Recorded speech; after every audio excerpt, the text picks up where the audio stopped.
Vous écoutez présentement le son international du Grand Prix Air Canada de Montréal. You're now listening to the international audio feed from the Montreal Air Canada Grand Prix.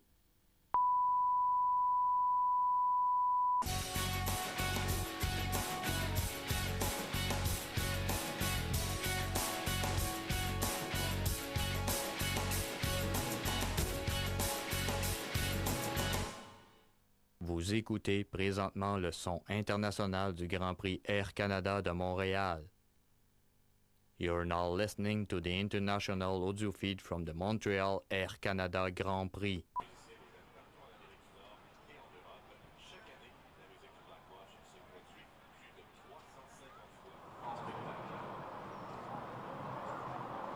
And as you just mentioned, the World 22nd performs over 300 times a year.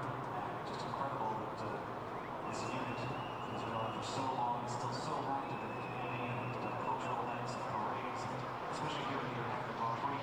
As it is now exactly 12 noon in Montreal, welcome again to the Air Canada Grand Prix.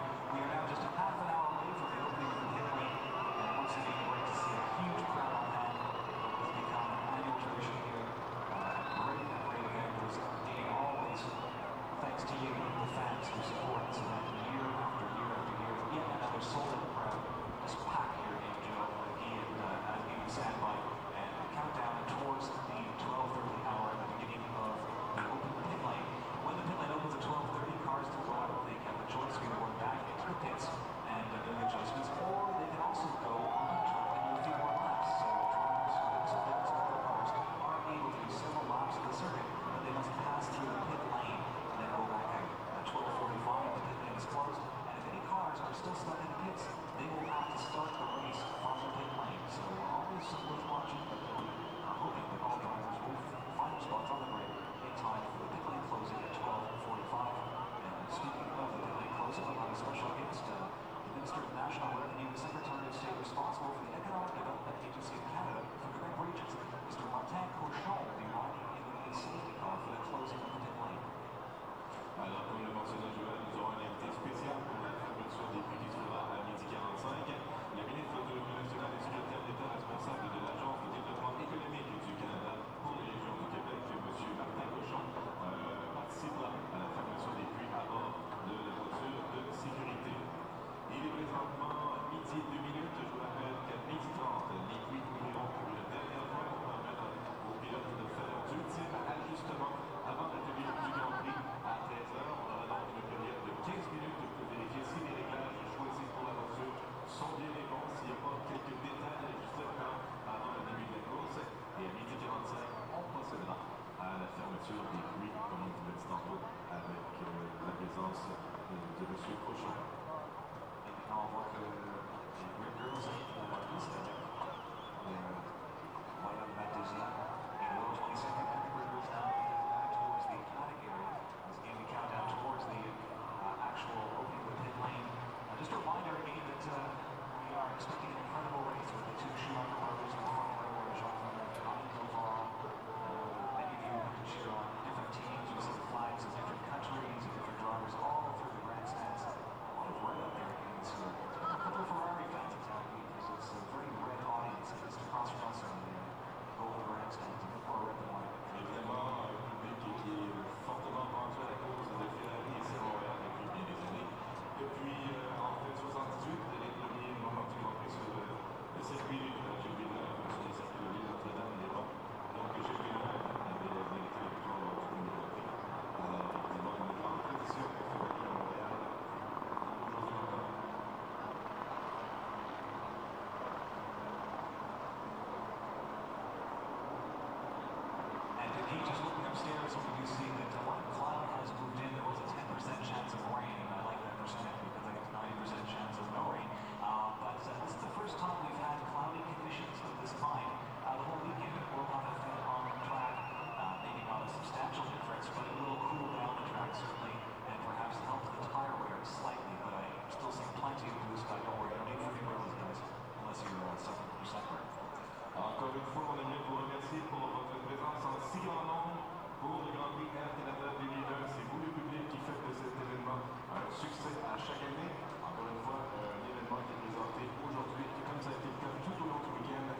Alors on peut maintenant jeter un coup d'œil, si vous voulez bien, au fait saillant de la course du Grand Prix Air Canada 2000.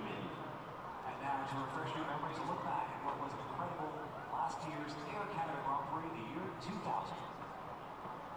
Étirement, les pilotes traversent l'Atlantique pour disputer à Montréal le Grand Prix Air Canada. Avant le départ, des problèmes pour Coulter. Les mécanos travaillent sur sa voiture alors que ça lance le tour de formation, ce qui lui fait une grande période.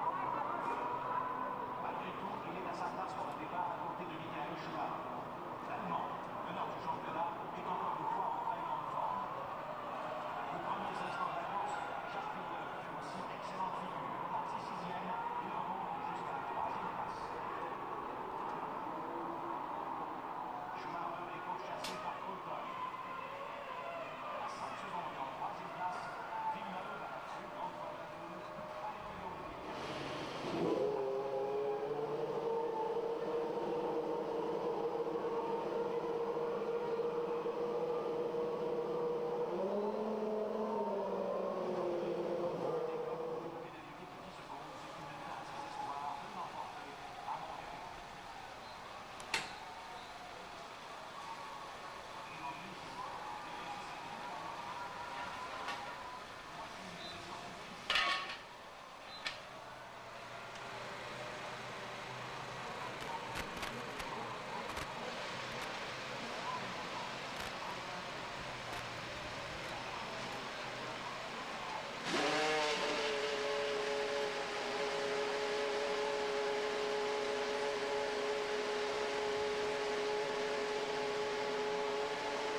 those rumble strips and slammed into the wall.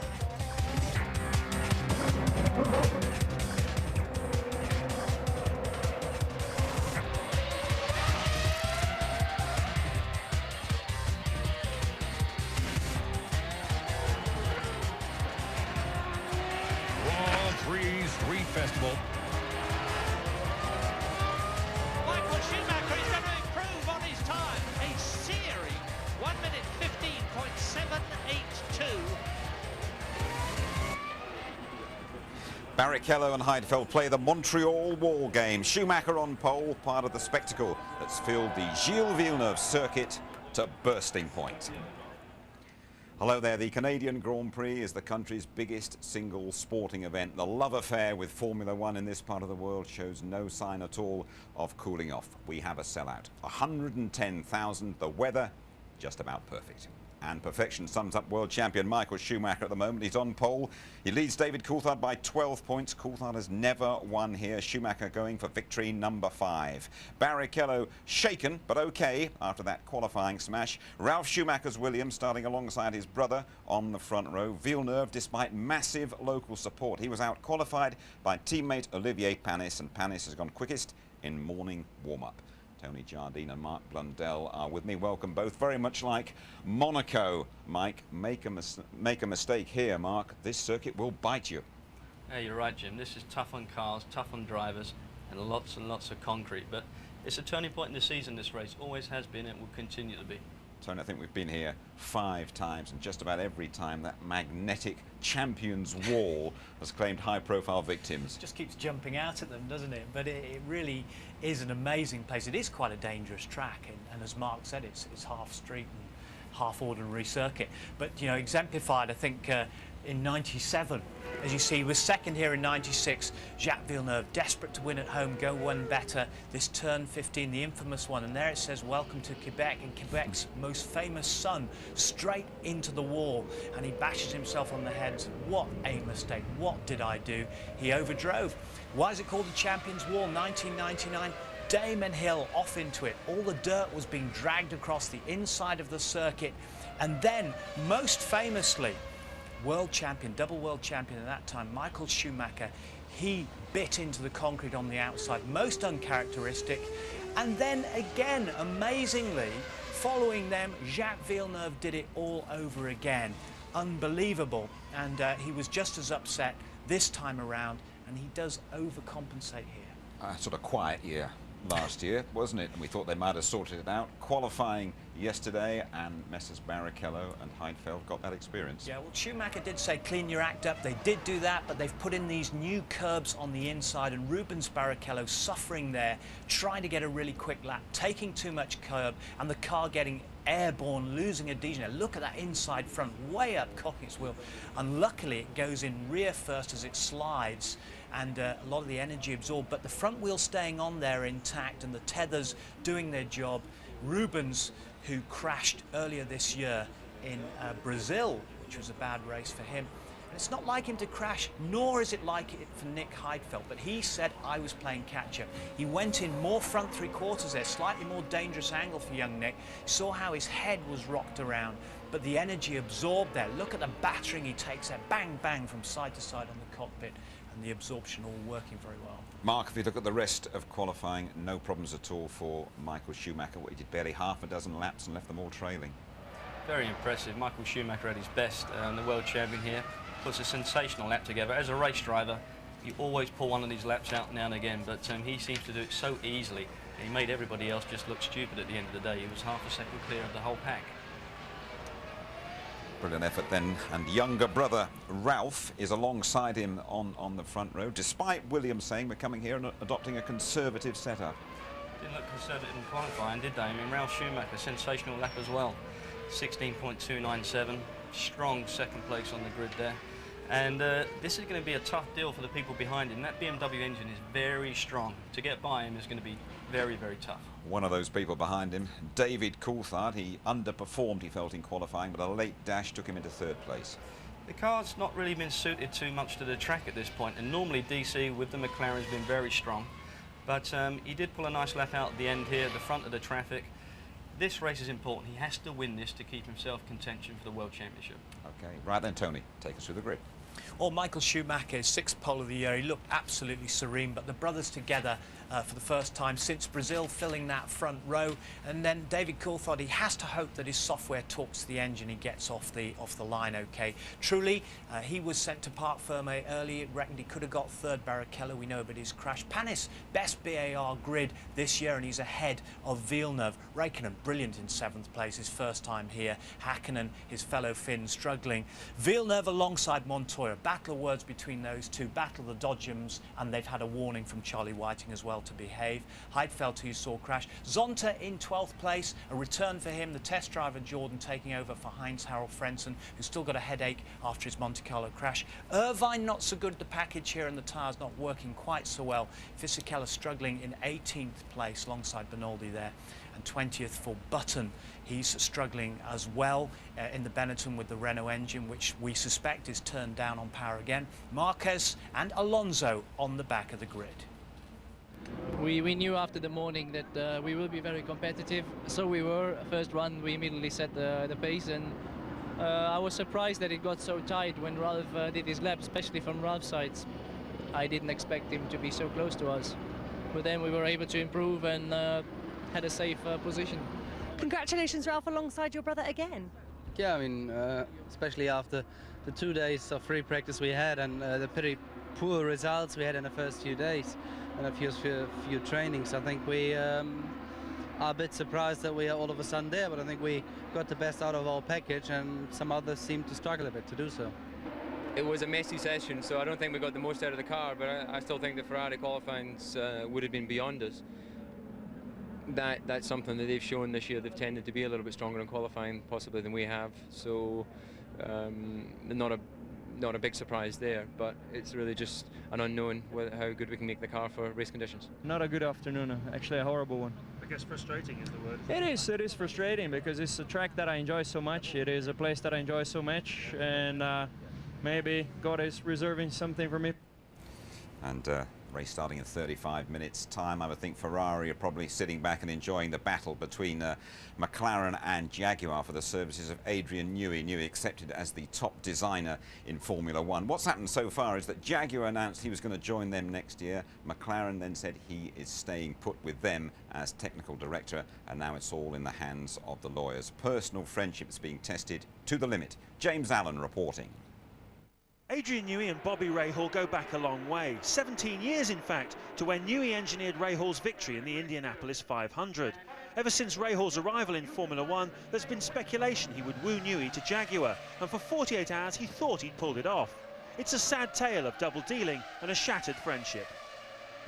Adrian was excited. We had dinner on Tuesday night, and after signing it, and went to a restaurant in Ascot and drank some champagne and everything, excited about the future. And yeah, I mean, I felt that I was very pleased with the commitment that he was willing to make, and because I understood it to be a big change for him. But it was a change that McLaren weren't willing to accept, and they forced Newey to go back on his word. Rahal was gutted. Tremendously disappointed because friendships are based on trust and good faith and you know, caring, I suppose. But in the world of Formula One, those attributes don't have a lot of relevance or credibility, obviously. I think they do in life. And so personally, I'm very disappointed, but I'm a big boy, and you know, life's full of disappointments. As Adrian expressed, he was not comfortable with changing his mind, as was expressed in his quotes in our press release. He apologised for changing his mind, but that is simply what he did. And he is a very focused, talented, highly talented and motivated individual. From the day I worked with him, I thought he had something very few designers, engineers have, and that's intuitiveness, you know, that he could. It separated him, to me, from everyone else. That maybe a Colin Chapman had it too, I don't know, I never worked with him, but when you drove for when you had Adrian Newey as your engineer, you felt you could move mountains. It's hard to see how this saga can end well. It could end with Newey being blocked from working for either party. One thing's for sure, Jaguar and McLaren will fight over him to the bitter end. Tony, he's a £4 million a year property. You know Adrian Newey very, very well indeed. How do you think he's going to react to all this? Well, I think very badly. I think he'll take it very badly. He's not only caught in the crossfire, but he's probably very bruised right now and sort of hurting quite badly over the thing.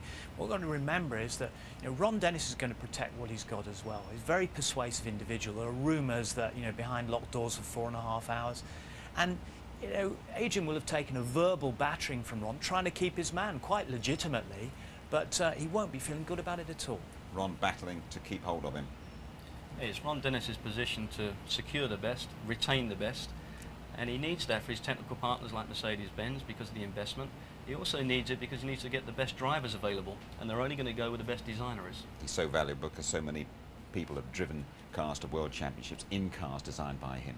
Yeah, but you see, he's at the level of a top Grand Prix driver because he can make the difference. You have a good driver, you can make him even better by designing such a superb car. That's the brilliance of Newey. Okay, thank you, Tony. We have pinpointed the hazards of the Welcome to Quebec wall at turn 15. Let's check the other key areas of this Gilles Villeneuve circuit. Fast straights, 200 miles an hour they go, slow corners, a big physical test. Mark and Martin Brundle, well, they've been taking a little drive round. So, Marky boy, down to the first turn then. Pretty tough corner. Tough corner, but we're just past 100 ball. That's where we're going to be braking during the race. You know, 190 miles an hour an entry to this corner, about 160, 155 maybe for the beginning of the race when they come for turn 1. Difficult though at the start, isn't it? Everybody focused on the same piece of tarmac at the same time. It tends to concertina up through the field, and we see a lot of incidents in here on the first lap. Well, we're all trying to get the same racetrack, and we've seen it time and time again at Montreal. Turn 1, there's always been an incident. And really, look how tight it is. There isn't a lot of road, is there? The runoff's small. We're going to see smoking tyres and, for sure, an incident during the weekend. Crucial corner, you've got to straight afterwards, and you've got to get the power on nice and early. But what a brilliant natural theatre to watch a Formula One car and driver at work. Yeah, great atmosphere in Montreal. Of course, this is not a permanent road course. It's actually like a temporary track in a park environment. And they put it on specially for the Grand Prix, but it is a great place. Look at the backdrop of the city. You've got the water next to you. We don't get to see any of that in a Grand Prix car, but it's great to enjoy it now. But it's all about these chicanes, big braking, a lot of traction, a little bit of understeer's nice on the way out of some of these corners. They all tend to open up and give you a bit of freedom, don't they? They do, but you know, when we're in the cockpit of a race car, you come into like the entry for here, it's blind. You can't see when you turn in, so you've really got to pinpoint, get your apex, and be nice and crisp on the exit.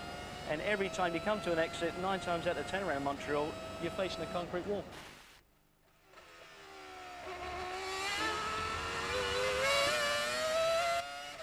So the hairpin, 190 miles an hour down to first gear and just 40 miles an hour.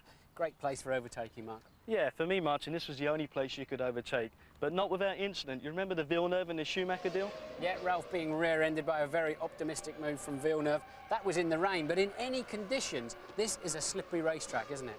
Well, harsh winters. I mean, it's a great day today, sun, but look at the racetrack here. Look at the splits. Gets very bumpy as well, and it's all about winter, 4 or 5 inches of snow in Montreal. Yeah, so then you've got to somehow find some grip on the way out, put your 800 horsepower down, but with today's technology, it's a lot easier for the drivers in the traction zone. Well, traction control does it all for them now, but at the same point, yeah, you're right, 800 horsepower, right foot, it's all about exit, all the way down to that last chicane, and you've got to get it precise and carry the speed.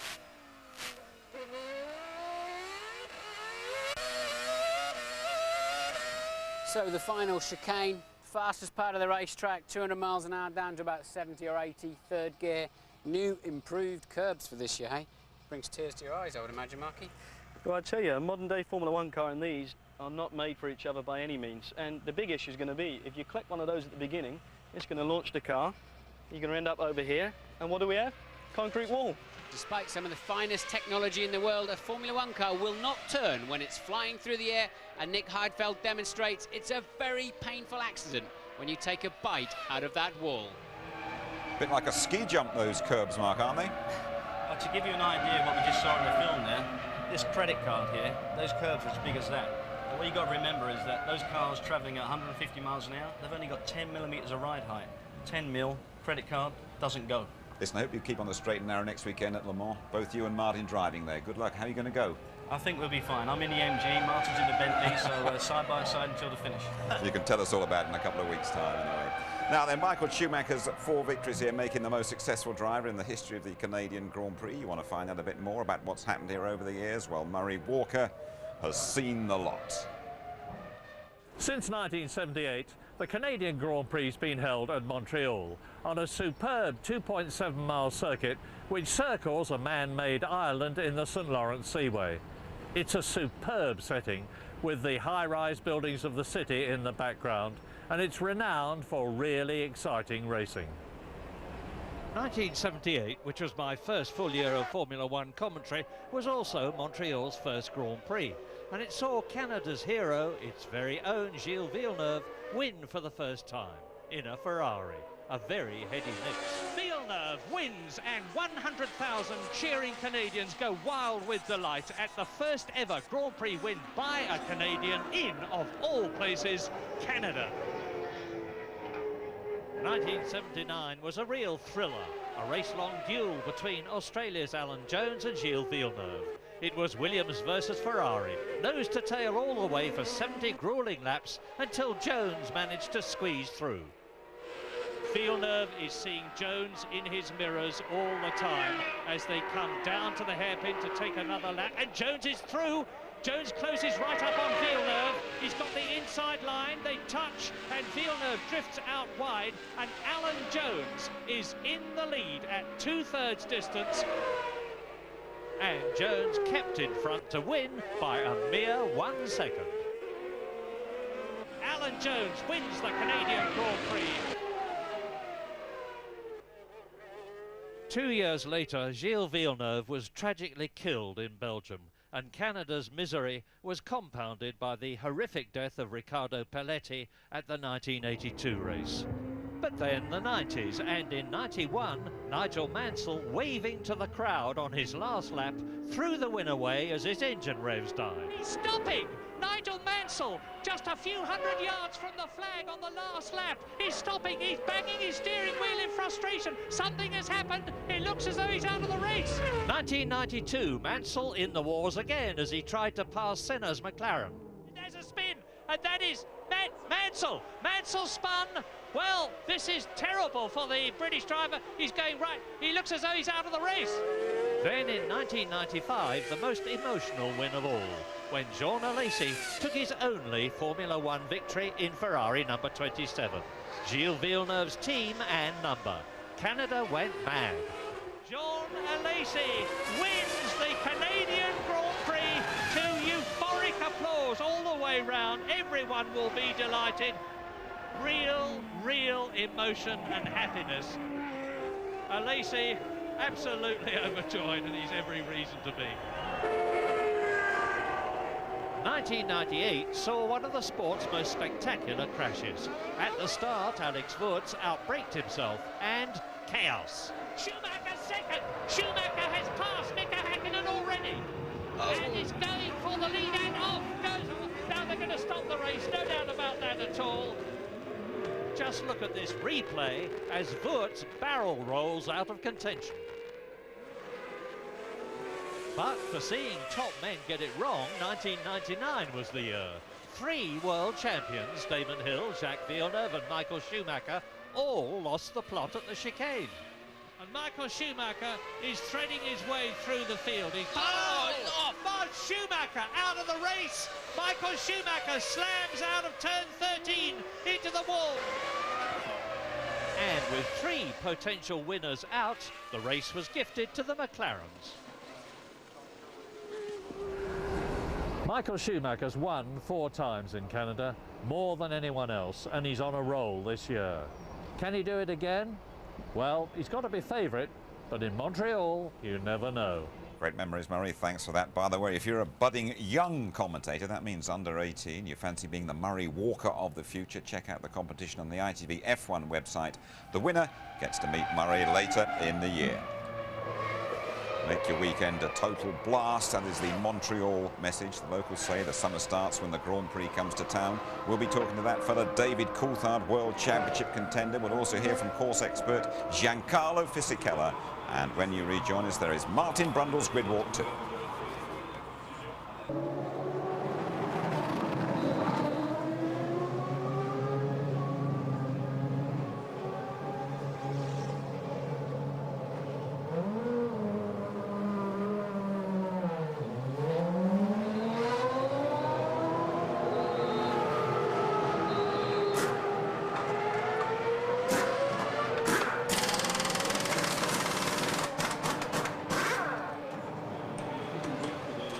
Jarno Trulli, fourth on the grid. You've had some problems in the past that first corner, but does starting this far forward mean it shouldn't be an issue? I hope so. I mean, the first corner here is it's very tight and also very slippery, so very often we have had in the past accident. I just hope that this year I can get away without problem and do a good race. I think most people are worried about both the tyres and the brakes. Are you going to have to be driving at 90% for most of the race? Unfortunately, no. I mean, we are suffering a lot of blistering and also brakes problems, so I have to take care of them during the race.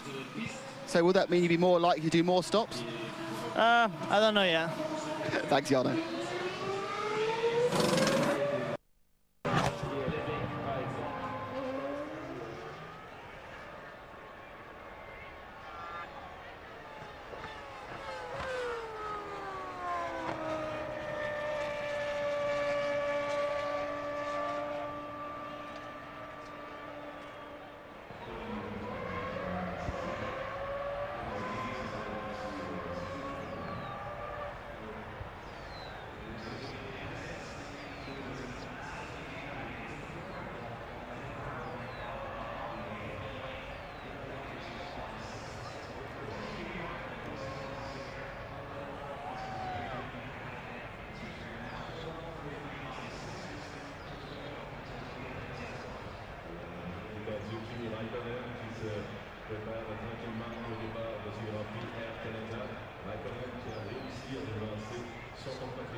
Nick Heidfeld, first, have you had any adverse reaction to your big accident yesterday? If I did have what? Sorry? Do you have any reaction to your accident yesterday? Oh, no, it's quite okay. I have a little lump here on the left-hand side, but driving I nearly don't feel it. Now, looking forward to the race, what is the key point to it? Is it just saving your brakes and your tyres? Well, I think we won't have so much problems with brakes. From what I've heard, I think other teams are more in trouble there. From the experience in the last years, there were not too many cars finishing here, so obviously for me starting only from 11th, I hope for that. Nick, best luck. Thank you. David Coulthard goes into this afternoon's Canadian Grand Prix as clear leader of the McLaren team. He was ahead of Mika Häkkinen at this stage last year, but the Finns surged back into contention. This year, Coulthard is clearly McLaren's point man. But though that's good news for the Scot, the bad news is that his two launch control disasters have cost him a possible 20 points, and he now trails Michael Schumacher by 12.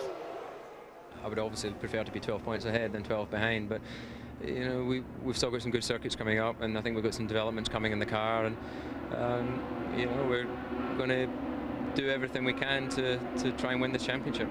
Canada has not been kind to the Scot. He's always qualified strongly here, but he's never finished higher than 4th. This year, qualifying has been the problem, and he hopes the race will be a different story. I think actually this is probably my weakest performance in qualifying in all the years I've been here. Last year, if you remember, Michael and I were separated by less than half a tenth, and it was a genuine battle. Here, I just haven't been entirely happy with the car, even when we were at the front of the times. You know, when I was talking with Ron this morning, I was saying, look, we've still got work to do. We're still not quite where we need to be, and that's proved to be the case. And maybe this year not being quite as quick in qualifying will mean we have a reliable car and everything will work, and I'll do my job and we'll come through and win it. After McLaren's recent problems on the start line, Coulthard's motto this weekend is to finish first. First you must start. He will use launch control today though, and he has one objective. Our goal is to try and win the race, and then you sort of review your weekend thereafter. But I still think we have a quick race car. We think that we have potential for good strategy, and tyres might be an issue, but obviously Michael and I are on the same tyres, so we should have similar problems if we have them. He's finished every race this year in the points, and there's a steeliness about him which wasn't there in previous years. The summer races often see a swing in championship fortunes. Coulthard is very much in the hunt. Let Schumacher get any further ahead, that's for sure. In contrast to David Coulthard, this is a lucky circuit for Giancarlo Fisichella, and Benetton will take anything going at the moment. They make no secret of that. Elsewhere, though, Formula One isn't such an open book. Louise Goodman explains. There's not been much to smile about in the Benetton camp this year. Giancarlo Fisichella has fared slightly better than teammate Jenson Button and scored the team's only point of the season. But both drivers have struggled with an unwieldy mount that more often than not is trailing at the back of the field. Fisichella lines up 18th today, so a fifth successive podium finish here in Montreal will be a pretty tall order. I like the city, I like the circuit, so it's always nice to be here for me.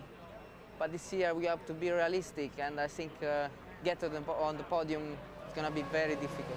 At the moment, my job is just to be quicker than my teammate. I'm doing very well, but I'm sure Jenson is going to be quicker at the end of the season. Your contract with Benetton expires at the end of this year. What do you see for your future? I'm quite confident to be still here even next year. It's my target, because Renault is back to win, and if it's not this year, it's going to be the next year, hopefully. Sorry sir, team personnel only. Formula One has come in for criticism this weekend for giving the locals the cold shoulder. The traditional track open day was cancelled by the race organisers, who cited the growing tendency amongst the teams to erect screens around their garages as the reason for the lockout. It's done nothing to dispel Formula One's elitist image. It's great to be on top of a pyramid, but the pyramid is as high as the base is wide. And if we don't take the fans' position into consideration, eventually I think we will lose them, and Formula One will lose at the same time. The teams claim the cover-up is necessary to protect their technology from prying eyes and industrial espionage. It's a vicious circle. I agree that the teams must be open to all the people who come, but not at the cost of losing all your technology. So somewhere along the line we're going to have to do something to control it, and I'm sure that's on the way. It will happen now because everybody's talking about it. A lot of people spend their hard-earned money and you know, dedicate their lives to following the sport, and yet you just can't abuse that, or you can't just take that for granted. I think you have to. We are entertainment. Let's have a word with Mark Blundell about that. Mark, you raced in Formula One, you went to Champ Cars, you're now back around the Formula One business. Is F1 a bit precious? Well, it's changed a lot, but at the same point, if you're spending $250 million, you know, would you give away your trade secrets to your competitors? Of course you wouldn't. But the downside's for the fan, and that's the big difference between American racing and Formula One. F1 will have to address it at some point. Okay, well, no shortage of fans here, as you can see. The circuit, we're on a man-made island in the St. Lawrence Seaway, side of the rowing basin for the 1976 Olympic Games. Let's join Louise. She's delving away behind the scenes. Unusual setup here in Montreal. If you look through to the back of this Jaguar hospitality area, you can see the Olympic rowing lake, which Jim was just referring to. It's quite good for fishing by all accounts, although it's not quite as glamorous as the Monaco Harbour. In fact, all of the facilities here are a wee bit substandard by Formula One standards anyway. The teams don't have their multi-million-dollar motorhomes. This is a flyaway race. they've all stayed back in Europe, so they have to make do with these glorified camper vans instead. And they don't have the luxury of their race transporters either. If I just take you across this walkway, we can have a quick peek into the back of the Jaguar garage. As you can see, it's all a wee bit crowded in here. These are the packing cases that the teams will bring the equipment out to the races in. Now, this area is normally a hive of activity. It's a bit quiet at the moment. That's because all the action is taking place through that garage and out on the track. And I think Martin Brundtle's there right now. Thanks, Louise, and welcome to the grid. We're in the middle of the grid today. Nick Cage, the actor, and Jim Carrey, the actor too. They're on the grid, but they're heading up the posh end. I thought we'd go down the second half of the grid today. There's a lot of interest going on. Villeneuve here, alongside another Indy 500 winner, Montoya. Great timing there for the air display. The two side by side. There's been some amazing words between them. Apparently, Montoya making some pretty awful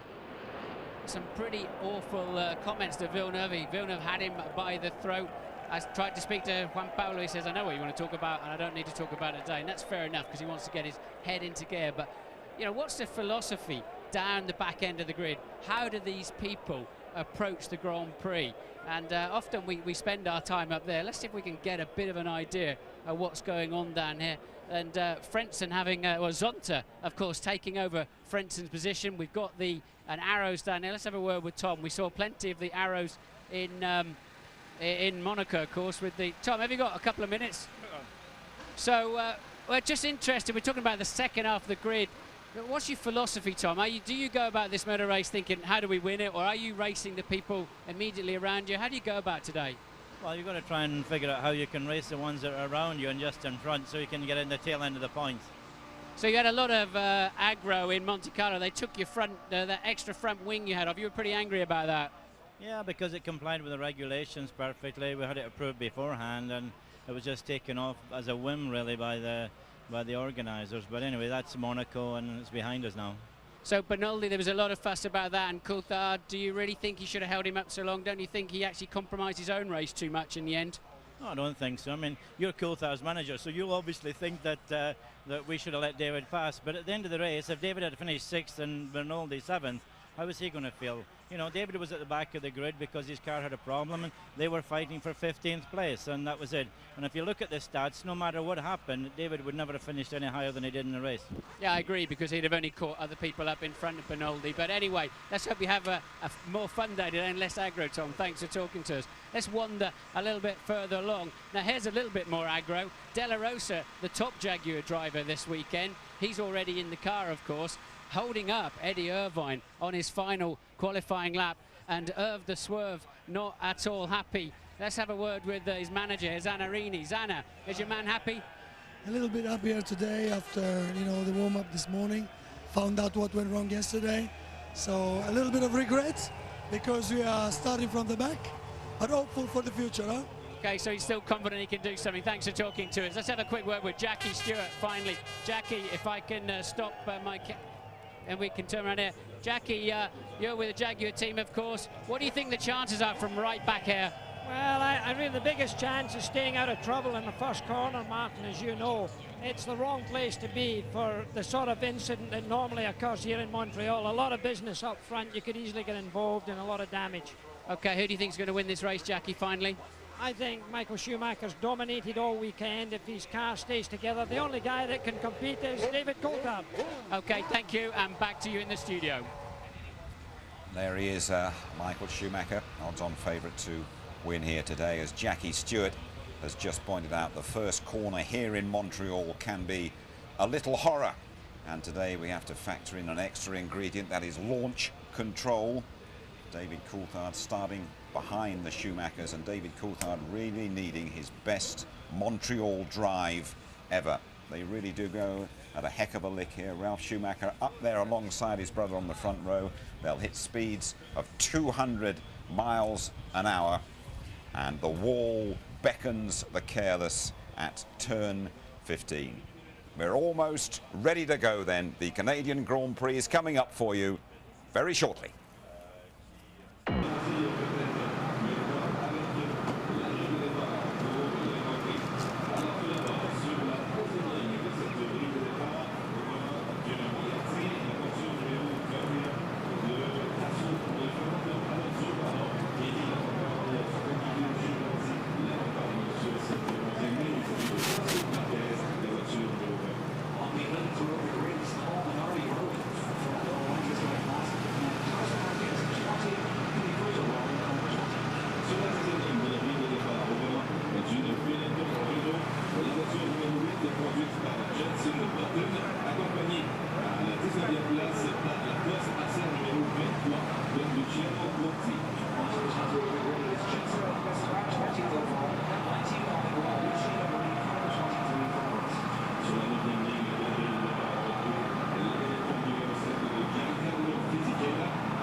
We're approaching the halfway stage in F1 2001. The Canadian Grand Prix has a lovely habit of producing great dollops of drama. Enjoy the race now in the company of Martin Brundle and Murray Walker.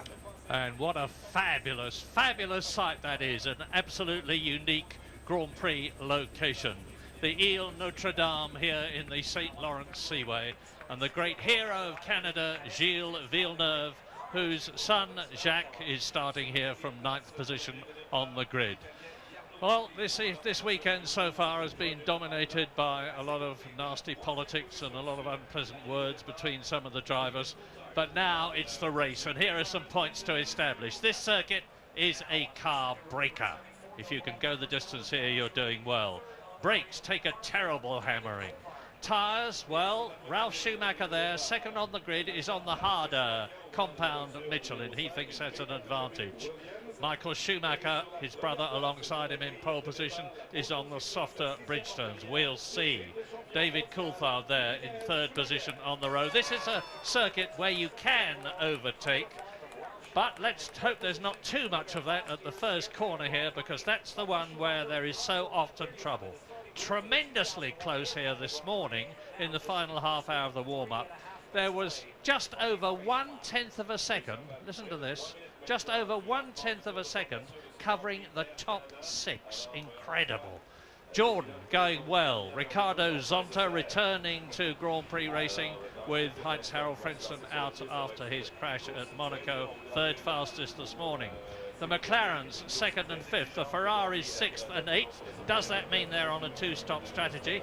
We know that Eddie Irvine, 15th on the grid there, and the Jaguar on the softer compound Michelins is on a 1-stop strategy, so we can expect to see him sprint through the field. The opening lap or two is going to be sensational. Well, of course, we've seen many accident here going into that first corner, and it's just fast enough to build up serious head of speed, as we've said. And then all hell breaks loose as they all point at the same piece of tarmac. I think it's a better than evens chance Ralf Schumacher will be into the first corner first. Watching their practice launch control, and we saw them back in Austria, both Williams absolutely flying off the grid. But Michael seemed better this morning. Coulthard also getting some good launch control starts in, so even Stevens, but I think Ralf may just have the edge down to that first corner. He's on the Michelins, of course, the harder Michelin, and there is a story in the paddock that they tend to fade away a little bit for a few laps. We've heard that before, but when we've seen that Williams out front, it tends to march on. For sure, the Bridgestones are blistering, but the drivers are not aware of it until they come in the pits. They're not losing time on it, but can they do a full one-stopper late into the 40-odd laps into this race and get away with blistering rear tyres? Little heat bubbles in the rubber, it bursts open. Normally you feel a vibration, you lose grip, but the drivers have not been feeling that. But this also, Murray, is about brakes. It's a very heavy braking circuit, some new braking systems out there, even this weekend on the grid, and I think brakes are going to play a key part in the later stages of this race. I noticed that 2 or 3 of the teams, Sauber and Jordan amongst them, are copying this magic braking system that Ferrari have had on the front of the cars since the season began. And they're certainly going to need it here, as you rightly say, because the brakes take an enormous hammering. I remember Heinz-Harald Frentzen a couple of years ago, very well placed in the race, went out in the closing stages when he went into, guess what? Yes, the wall that you have seen so many of them crash into. And we saw Trulli's tyre blankets coming off. He's electing to start the race on scrub tyres. Brand new rears then look for Barrichello, and rather tatty looking fronts, and it'll take a couple of laps for that the rolled up rubber on the top of Barrichello's front tyres to come off, and that was the dark horse of the race. I think Panis in the PAR, and straight then on to Räikkönen. Räikkönen, the young Finn, out-qualifying the double world champion Mika Häkkinen, fellow countryman, and they're in 7th and 8th position. Flew perfect organisation and timing. There is 8 seconds to go, and then you will see them get away on the formation lap around this 2.7 mile circuit.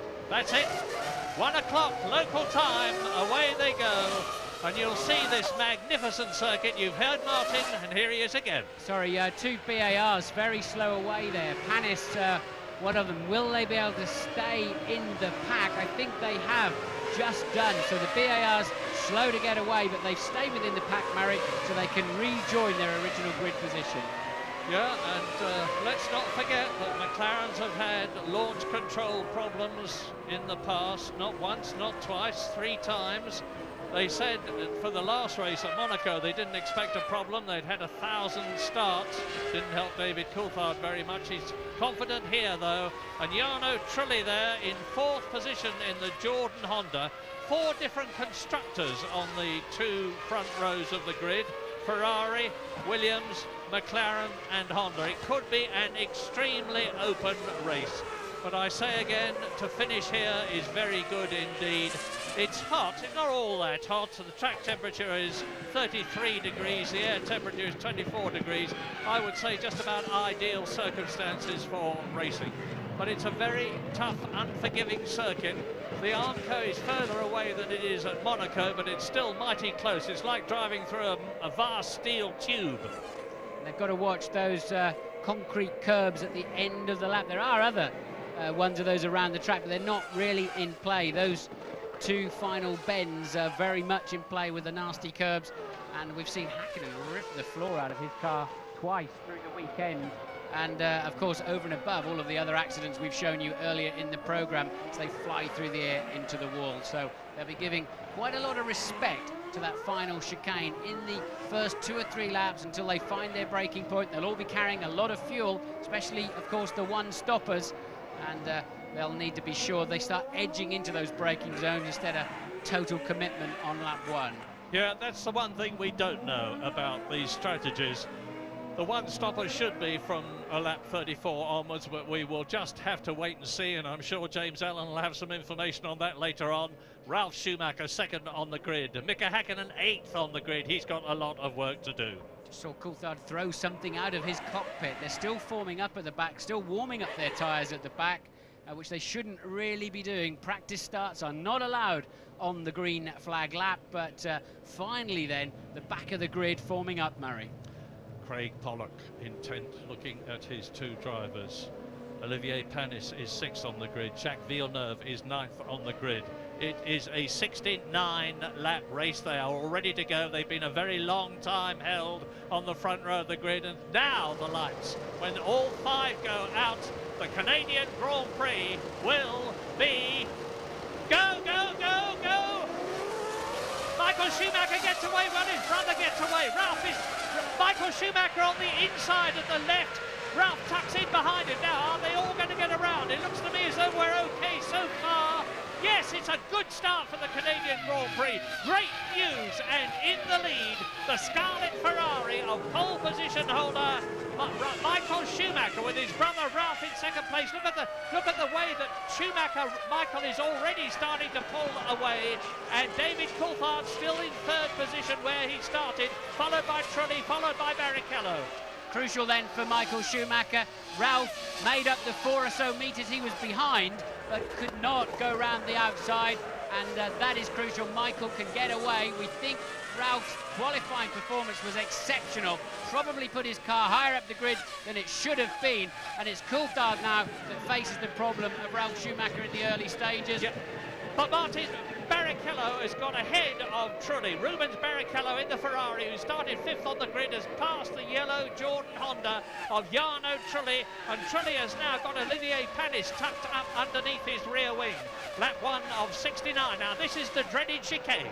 And Verstappen making a move up the inside. You see it, we just cut away, unfortunately. Verstappen then making a move on Räikkönen for 7th place. So another charge early on from the Dutchman. 3/10 of a second, the lead of Michael Schumacher at the end of that first lap. Look how closely they are packed together now. The first four round turn 2, and into the pits comes the Benetton of Fisichella. Look at that right front. He's hit something very hard indeed.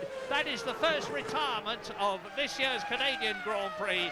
Giancarlo Fisichella out of the 2 Ferraris. The Williams and the McLaren of David Coulthard are 1, 2, 3, 4 together at the front with Barrichello making the pace at the moment. Yeah, Barrichello very fast and already harrying Coulthard. Be interesting to see the fuel loads, but Barrichello then appearing. He had a bad grid slot, as we know. Maybe he's running a bit lighter to try to make up in the early stages, and that's worked out well so far, already clearing Trulli, as you point out. So Schumacher 0.3 ahead at the end of the first lap, closely followed by then a Jaguar and Eddie Irvine out, and one of the Saubers didn't see which one. It's Heidfeld, Nick Heidfeld. They were together on the previous lap. They were 11th and 12th. Maybe Heidfeld was trying to get past Eddie Irvine, I don't know, but whatever, they are both out of the race, so that's 3 cars out.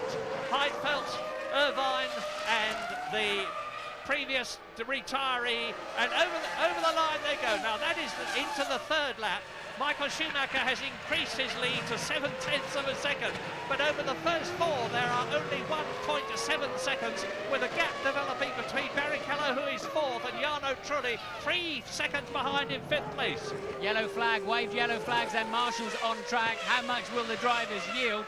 Not much by the looks of it. They're still pretty much on the gas, and here we're going to see the start.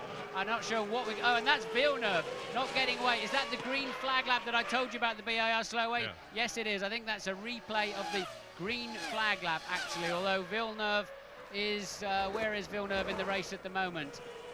13th at the present moment, but behind Pedro de la Rosa. So just one Jaguar out, and that's very tough indeed, because Irvine has been going... That's what happened to Fisichella. He was hit, he bumped into his teammate, Jenson Button, as Bernoldi went through on the inside of the chicane and straight down the pit lane. It couldn't have happened in a better place or a worse place as far as Fisichella's concerned. And look at Barrichello shaping up for a nice slipstream on Coulthard. Now he has the right position too, so Barrichello probably with a bit less fuel, making it work beautifully and quite easily then past the McLaren in the early stages. Barrichello on the move. Yeah, don't start getting depressed, you McLaren fans, because it could well be that Rubens Barrichello is on a light fuel load and that David Coulthard is on a heavier fuel load, and we know that the McLaren is extremely fuel efficient. They demonstrated that at Monaco, and David Coulthard could well be just held up momentarily, just losing 1/10 of a second here or there because he's in a heavier car. But whatever, Barrichello is certainly searing through the field. He's closing right up now on Ralph.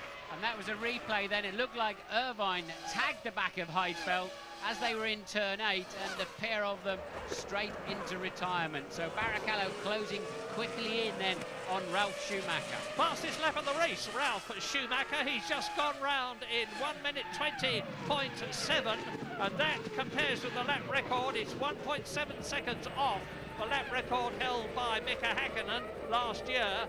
And Schumacher, Ralf, is closing a little on his brother, but it looks to me as though Michael's got things well under control. So it is Michael Schumacher, Ralf Schumacher, Barrichello, Coulthard, Trulli is 5th, Panis is 6th, Verstappen is 7th. Excellent, that's excellent. And Kimi Räikkönen is 8th. Bits of Benetton bodywork flapping around as they break into the final corner. That can easily puncture your tyres. But Barrichello then a new fastest lap by a long way, a 1:19.9, and Michael sitting pretty. He's got his brother and he's got his teammate between himself and his main championship contender, David Coulthard. And here we see the move. Barrichello with track position, greater straight line speed, having pulled nicely out of the slipstream of that McLaren and made it stick well. And where is Mika Häkkinen, who started 8th? He is 10th. He's lost 2 places. He's been repassed by Ricardo Zonta. Kimi Räikkönen, who started alongside and slightly ahead of him on the grid, is still in front. and it's still Michael Schumacher, Ralf Schumacher, and Barrichello pushing.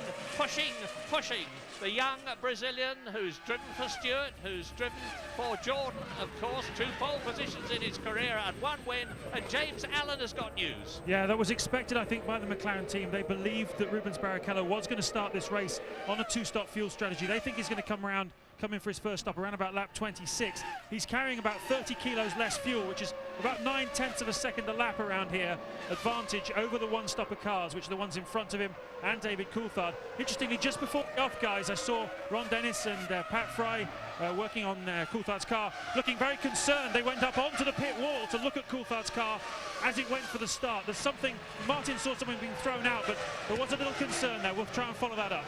He threw something out, looked like a piece of tape or something from inside the cockpit, maybe a piece of padding. Hopefully shouldn't really affect his race. The problem for Barrichello is he needs to clear that Williams. If he's on a light fuel load, we're pretty sure that he is, and to make that pay off this afternoon, he needs to clear that Williams very quickly, because I'm sure his teammate will then let him through.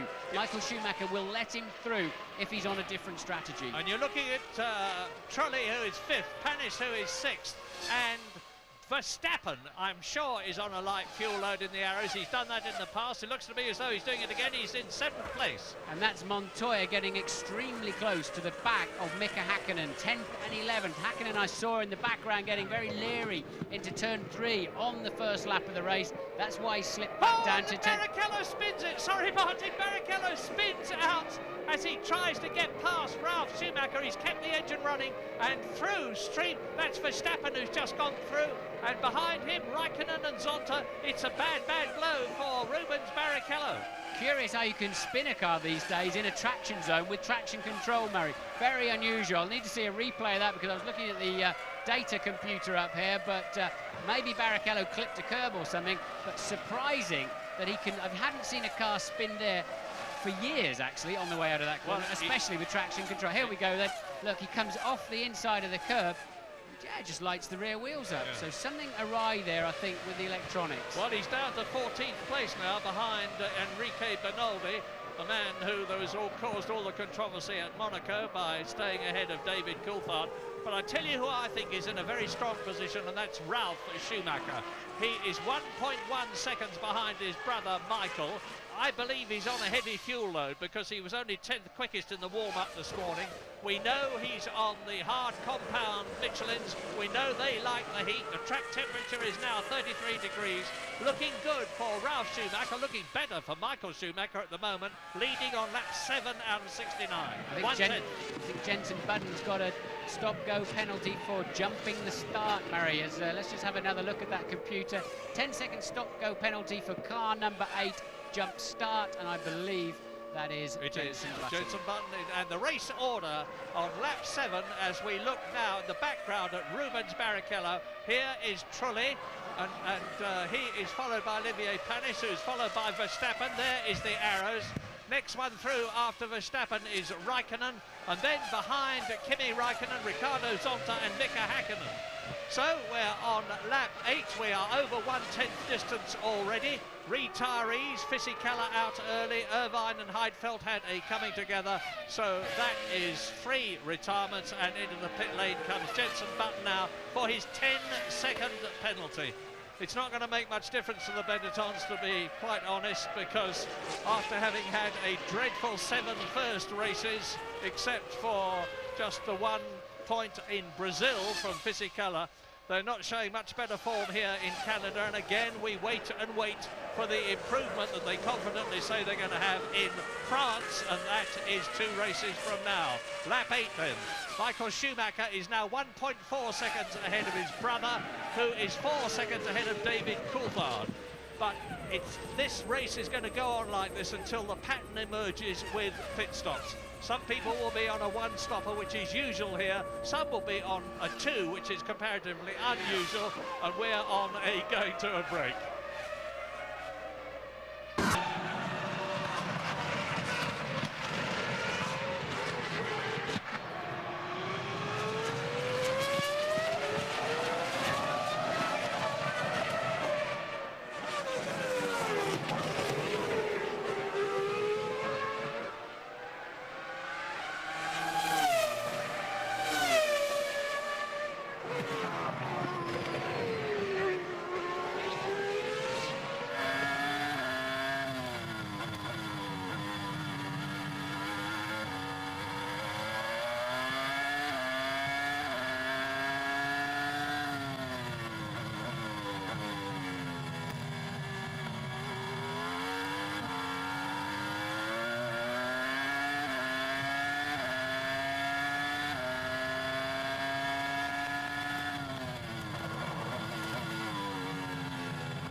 Out of the pit lane goes Jenson Button after his 10-second penalty.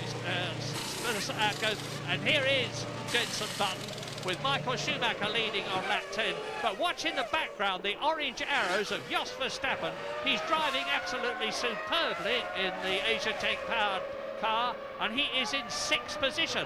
And look at the way he's pushing Olivier Panis in the white VAR, who is chasing Trulli in the yellow Jordan. And they are 4th, 5th and 6th. Now Verstappen coming out of the last turn so much faster than Panis. Going to go down the outside. Panis surely can close him off. We've seen Verstappen often running with a lower fuel load at the start of the race, and it makes him remember in Kuala Lumpur, where he was effectively virtually leading the race. But it doesn't pay off. You pay the price later on, of course, during the Grand Prix. While you're away, Alonso has dropped out of the race. Jenson Button has made his 2nd pit stop. The first was for a speeding penalty. The second was for a change of tyres, and I saw his mechanic pointing at the nose saying there is some damage too. Louise, what can you tell us? I'm going to have a chat with Giancarlo Fisichella 4 times on the podium, but it wasn't to be this time, was it? Yeah, unfortunately, Bernardi had a problem in the hairpins with his engine. I don't know what happened, it stalled or something like that. And in acceleration, I went on his back of the car and I broken my front nose. And then in braking for the last corner, Jenson overtook me, but he comes completely on my line, and there was no front nose and no front downforce. So when I went in braking, I just went on his car. Very sorry about that. Thanks, Giancarlo. Lap 12, the thing that's interesting me is the lack of progress of Mika Häkkinen in his terrible season that he was having. He started 8th, he dropped to 10th, he's now in 9th position. He can't get past Ricardo Zonta, who is 8th on his return to Grand Prix racing as a result of Princeton not being here. And this is Jacques Villeneuve in 13th position, and he is now chasing Barrichello in the Ferrari, who's threading his way up through the field after dropping down into 14th place with that spin. Yes, fastest man in the race earlier on, 19.9, was Barrichello. By the time he recovered across the various stretches of grass he made it into with the spin, he went down to about 14th or 15th. Benoldi pitted, that led him through 1 place, and now he's passed Villeneuve for another, and already chasing De La Rosa down next in the Jaguar. So Barrichello once again making his way through the field. What's surprising me, Murray, in a way, is that Trulli is hanging on to 3rd place man Coulthard without too much difficulty and dragging Verstappen, Raikkonen, Zonta, Häkkinen and Montoya pretty much along with him. Yeah, we can't really draw any conclusions, as I keep saying, until after the pit stops. I'm surprised that David Coulthard is now nearly 10 seconds behind Michael Schumacher. Maybe that can be accounted for by a heavy fuel load on one and a lighter fuel load on the other. And the same thing, I suppose, could apply to Mika Häkkinen down in 9th place. But I've got a feeling that it's clutching at straws a bit as far as McLaren devotees are concerned. But Rubens Barrichello is certainly the quickest man on the track. He's just gone round in 1 minute 19.8, which is just 0.8 of a second off the lap record, which was held by Mika Häkkinen last year. And Barrichello closing right up now on Montoya. Barrichello is in 11th place. There is Verstappen in the orange arrows, chasing Olivier Panis. Now look back, and at the screen now, Eddie Jordan and Ian Phillips sitting on the Jordan gantry watching the race develop as Coulthard, Trulli, Panis, Verstappen, David Coulthard. He's finished in the points every race this year. Yeah, Coulthard then I think will be disappointed at this stage of the proceedings. A full 10 seconds off the leader, as you pointed out, Murray, and very much with that pack able to stay in touch with him and looking to confirm that problem. Häkkinen there really struggling along down in 9th place, but remember, we know Coulthard pitted on lap 64 in Monte Carlo. We know they can get a lot of fuel on board that McLaren, and we may see them picking up speed as the first stint goes on. And Montoya shaping up for a run. Which way will he go? And is he close enough to have a go at Häkkinen? It doesn't appear so. Barrichello's got his hands full now, trying to pass Montoya, who's trying to pass Häkkinen. But we've seen Barrichello so fast down the straights. Yeah, Pedro de la Rosa behind him in the Jaguar, but you're looking at the battle for 8th, 9th, 10th, 11th. Zonta in the yellow Jordan, Hakkinen in the silver and black McLaren, Montoya in the Williams, and here we are coming through, and lapping is the Ferrari as behind him. Ralf Schumacher still in second place, and look how close it is now. 0.8 of a second. Ralf Schumacher, as they got through the traffic, has closed right up on his brother. Now, if the Michelins do go off, and we know they do after the beginning of the race, and then come back again, and we're on to lap 14 now, as Ralf Schumacher is constantly having a look for a way past. He's probably got more power, surprising as it may seem, from his BMW engine than his brother Michael has from the Ferrari. Anyway, it is a colossal scrap. Down to just 0.4 of a second then, so Ralf a full 0.4 faster. We've got a carbon copy situation, but in reverse at the moment. You've got Michael Schumacher fending off the Williams of Ralf Schumacher. Further down, you've got Barrichello trying to pass the Williams of Montoya for 10th and 11th. But right now, this is, of course, the main race on the track. Ralf Schumacher, if he's got any tyre problems going away, I think that phase of the race is over, Murray. I think he's got a fast motor car underneath him. Yeah, lap 15 now. You can see the two leaders. There they are. David Coulthard is third, 10 seconds behind Michael Schumacher. Jarno Trulli in the Jordan fourth, Olivier Panis is fifth, Verstappen is sixth, and those three are absolutely together. Kimi Raikkonen is in seventh place, magnificent. Ricardo Zonta, a superb drive on his return to Grand Prix racing. He is in 8th position in the race, and he's ahead of and has passed Mika Hakkinen. Montoya is 10th, followed by Rubens Barrichello. And everybody up to 17th now has been lapped. Jenson Button, of course, has been in for a 10-second stop and has been lapped. Alonso is out, Heidfeld is out, Irvine is out, Fisichella is out. The brothers Schumacher exit the chicane and go through and complete their 15th lap into lap 16, and the gap between them, half a second. That was the gap between them on the front row of the grid after qualifying. It's mighty close. Well, these two brothers were in a class of their own, in my view, in qualifying yesterday, and that's certainly the case then in the race today. They've got the cars working very well, but look, what a menace Ralf is going to be for the rest of the afternoon. I don't think Michael's going to easily pull away from that Williams, and Ralf looking very secure. Michael will remember the mistake he made here and clouting the wall, taking himself out of the race, and he won't be wanting to do that. He could well do without this pressure from his little brother. Yeah, Michael Schumacher has driven in twice as many Grand Prix as his brother.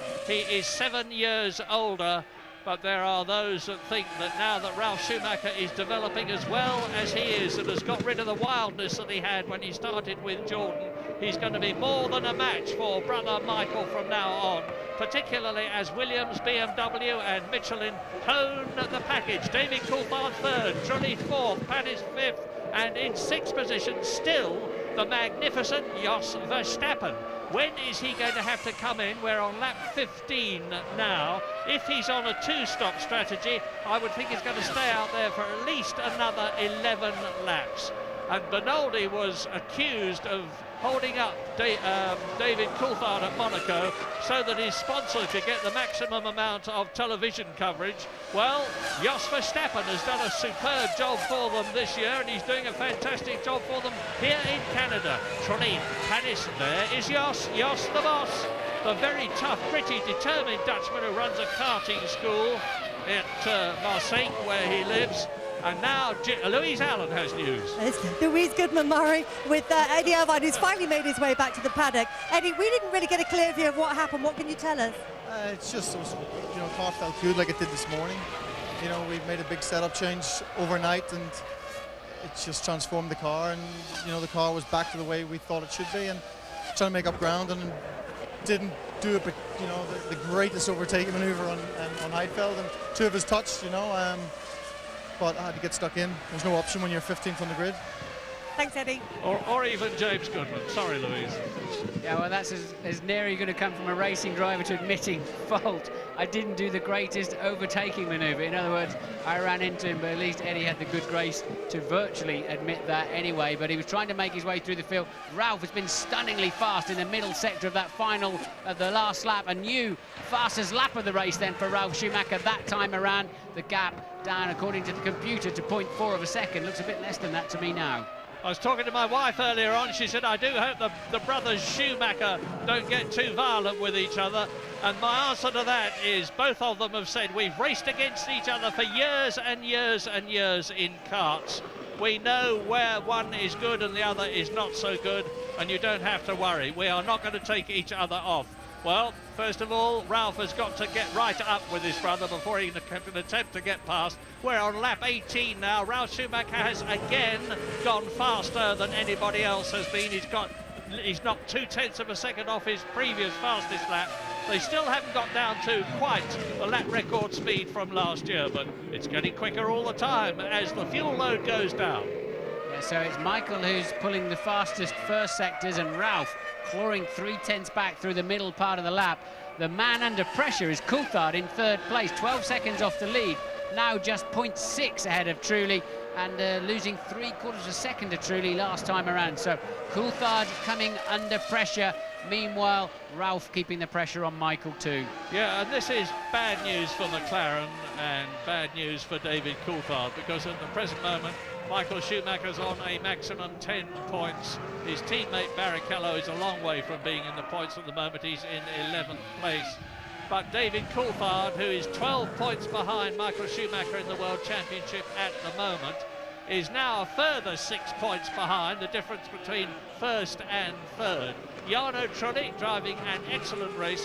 It really is time this young Italian was able to finish where he deserves to finish. He's had all sorts of problems. He's an excellent driver. He led a Grand Prix as long ago as 1997 for Prost in Austria, and at the present moment he's fourth, still ahead of Panis and Verstappen. Verstappen you're looking at there then, so there is that train, third, fourth, fifth and sixth, and it's very, very close. There's just over 2 seconds between the lot of them, and James is down in the pits. Yeah, definitely something amiss, I'm afraid, with David Coulthard's car. He should be, even if he was carrying a little bit more fuel, he'd be only about 6 or 7 seconds behind the leaders, not the 12 or 13 he is. Pat Fry, his race engineer, has now come off the wall. He's in the garage, and they're working on the spare car. There's obviously something on the spare car that they want to either take off or learn from, that when David comes in, they can change it. There's something he's fighting in that car, guys, and that's the reason he's off the pace. Yeah, look at this battle behind. Zonta in the yellow car is 8th. Then there's Mika Häkkinen, Montoya and Barrichello. There's the Scarlet Ferrari of Barrichello having a look at Montoya. And the chap who's holding them all up in comparative terms is Kimi Raikkonen in the Sauber with the yellow mirrors. It's Raikkonen, Zonta, Häkkinen, Montoya, Barrichello, all virtually nose to tail, because Raikkonen is going slower than the rest of them behind him can ideally go. I've said it's in again comes Jenson Button. His teammate Fisichella was the first retirement after he had lost virtually his left. Two cars in the wall. It's a Ferrari. It's Barrichello. Sorry, Martin. Rubens Barrichello out of the race. Now, debris on the track. Who was the other car? You can. I think there'll have to be a pace car situation there. You've got 2 cars in the same place, and we think it's Montoya, of course, so they were nose to tail. Maybe Montoya went off and took Barrichello with him, and the safety car is out. That's the only thing they can do. Safety car deployed then. That's a breath of fresh air for a few people, because that is a very closed area. You can see for yourself, trees either side of the racetrack. It's very difficult to clear the cars from there. It's the exit of turn 4, just before that nasty turn 5 where Panis smashed up his legs. Safety car then picking up the leaders, and the pack will close. Beautiful timing from the point of view of the safety car as it came out of the pit lane.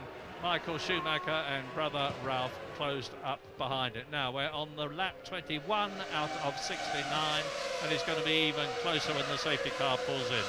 So yes, as you say, at the end of 21. Let's see how many laps, and that look, yes, Montoya goes off, as I thought. Barrichello crashing, trying to avoid him, and that's the second race in succession where Montoya's made an unforced error. Barrichello really swerving to try to miss the stranded Williams, and just putting himself straight in the wall. But the smart drivers will now turn the mixture down to lean, cruise round in top gear, and for every 2 laps under the safety car, they can normally save virtually a lap of fuel, and that'll enable them to go further before that first crucial pit stop. So the thinking men should be getting that done right now. Well, it could be a big bonus for David Coulthard. He was 14 seconds behind. I was talking earlier on, I know the McLaren mechanics were all ready to make a stop for one or other of their drivers. Whether it was Coulthard in third position or Mika Häkkinen down in ninth place, I know not. But as they round the hairpin, it's pace car. Michael, Ralph, Coulthard, Trulli, Panis and Verstappen. And the marshals pushing the Ferrari out of the way. We're leaving Canada. We will be back.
Lap 22, the safety car came out at the end of lap 20, so 2 laps behind it. And of course the field has closed up considerably. You can see Michael Schumacher leading his brother. There's David Coulthard, Jarno Trulli in 4th position.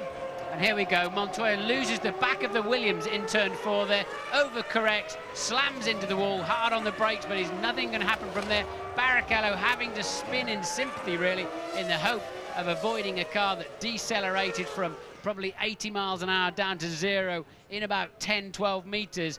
Barrichello very unfortunate to get caught up in that incident. Very narrow through there. It's like a street circuit effectively around this Montreal circuit. In this lap then for the safety car, the race will restart at the end of this lap, and there we see them going through turn 4. That's where the wreckage was of the 2 cars. So a half a lap to go then. James is down in the pits. Yeah, well, David Coulthard seriously considered a pit stop during that safety car period. There's something broken in the front end of his car.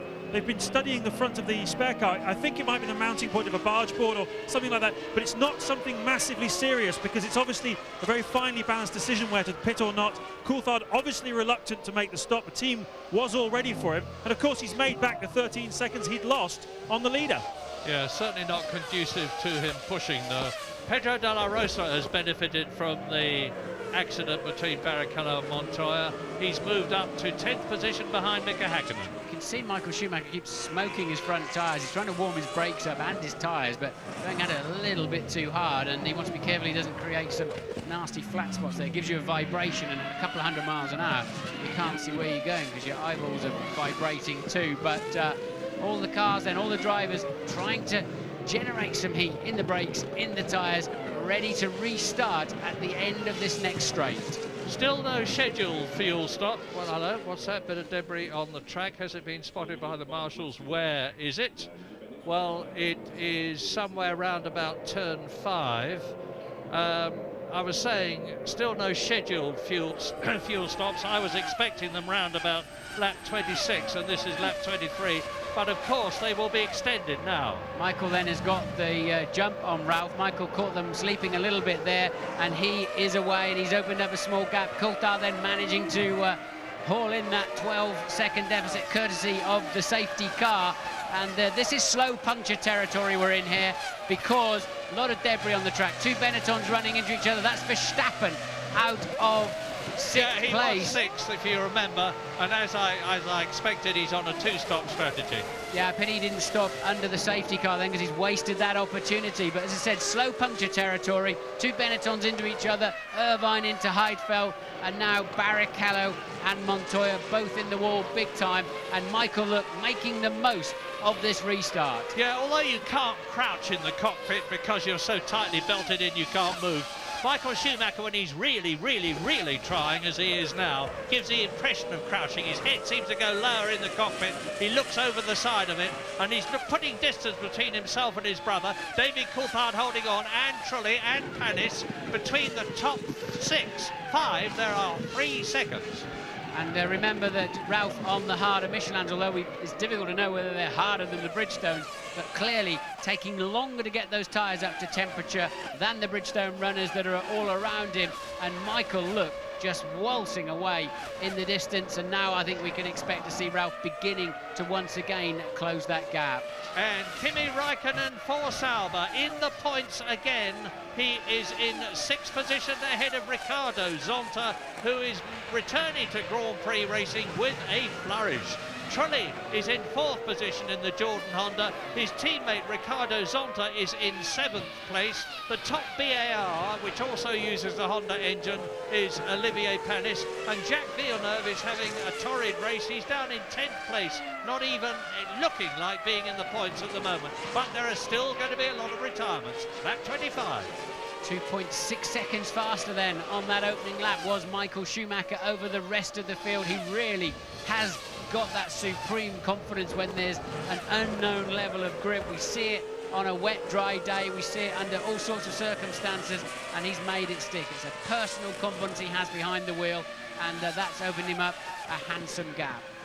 It's funny how, in comparative terms, the wheels seem to have fallen off the McLaren wagon this season, with Mika Häkkinen still struggling along in 8th position, having retired this year already 5 times from 7 races. David Coulthard, of course, has had 2 superb wins and has been in the points in every race, but he can't do anything about Ralf Schumacher, he can't do anything about Michael Schumacher, who are still racing ahead of him on lap 26 out of 69.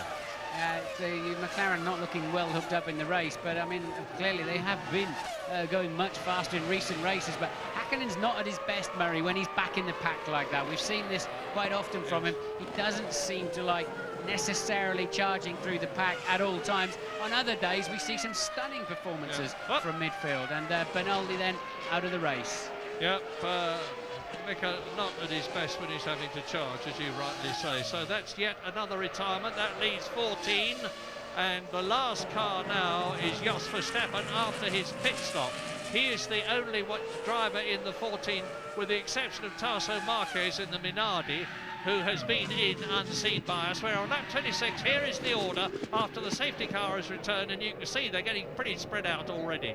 Ralf Schumacher 2.5 seconds behind his brother and 1.5 seconds ahead of David Coulthard. You can see how close Trulli is behind him, and Panis is behind Trulli, and that's down to 5th position. Kimi Raikkonen is 1.5 seconds behind Panis, still in the points, 6th position. Zonta is 7th, Häkkinen is 8th, De La Rosa in the Jaguar is 9th, Jacques Villeneuve is 10th.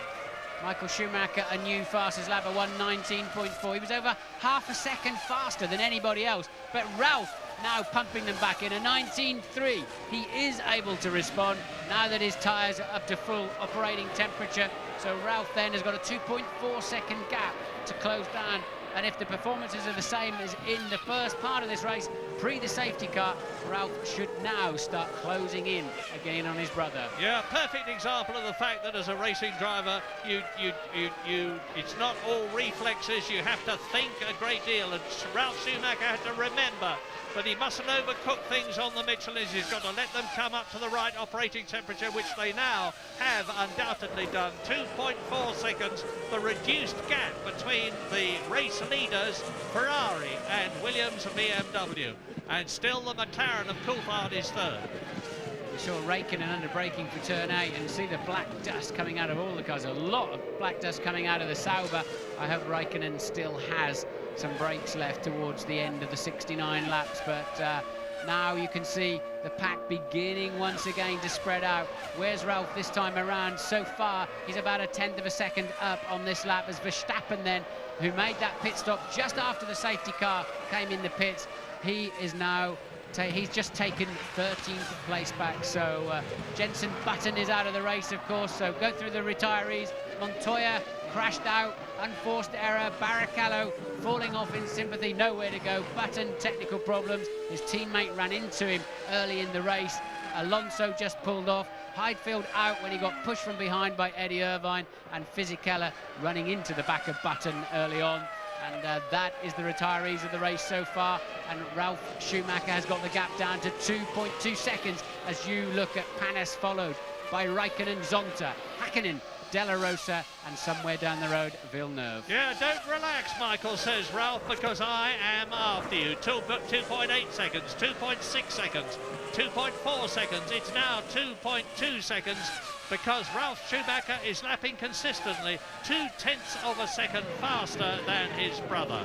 Now, whether this is because Michael knows exactly what the score is and is pacing himself just where we're not yet up to halfway through the race.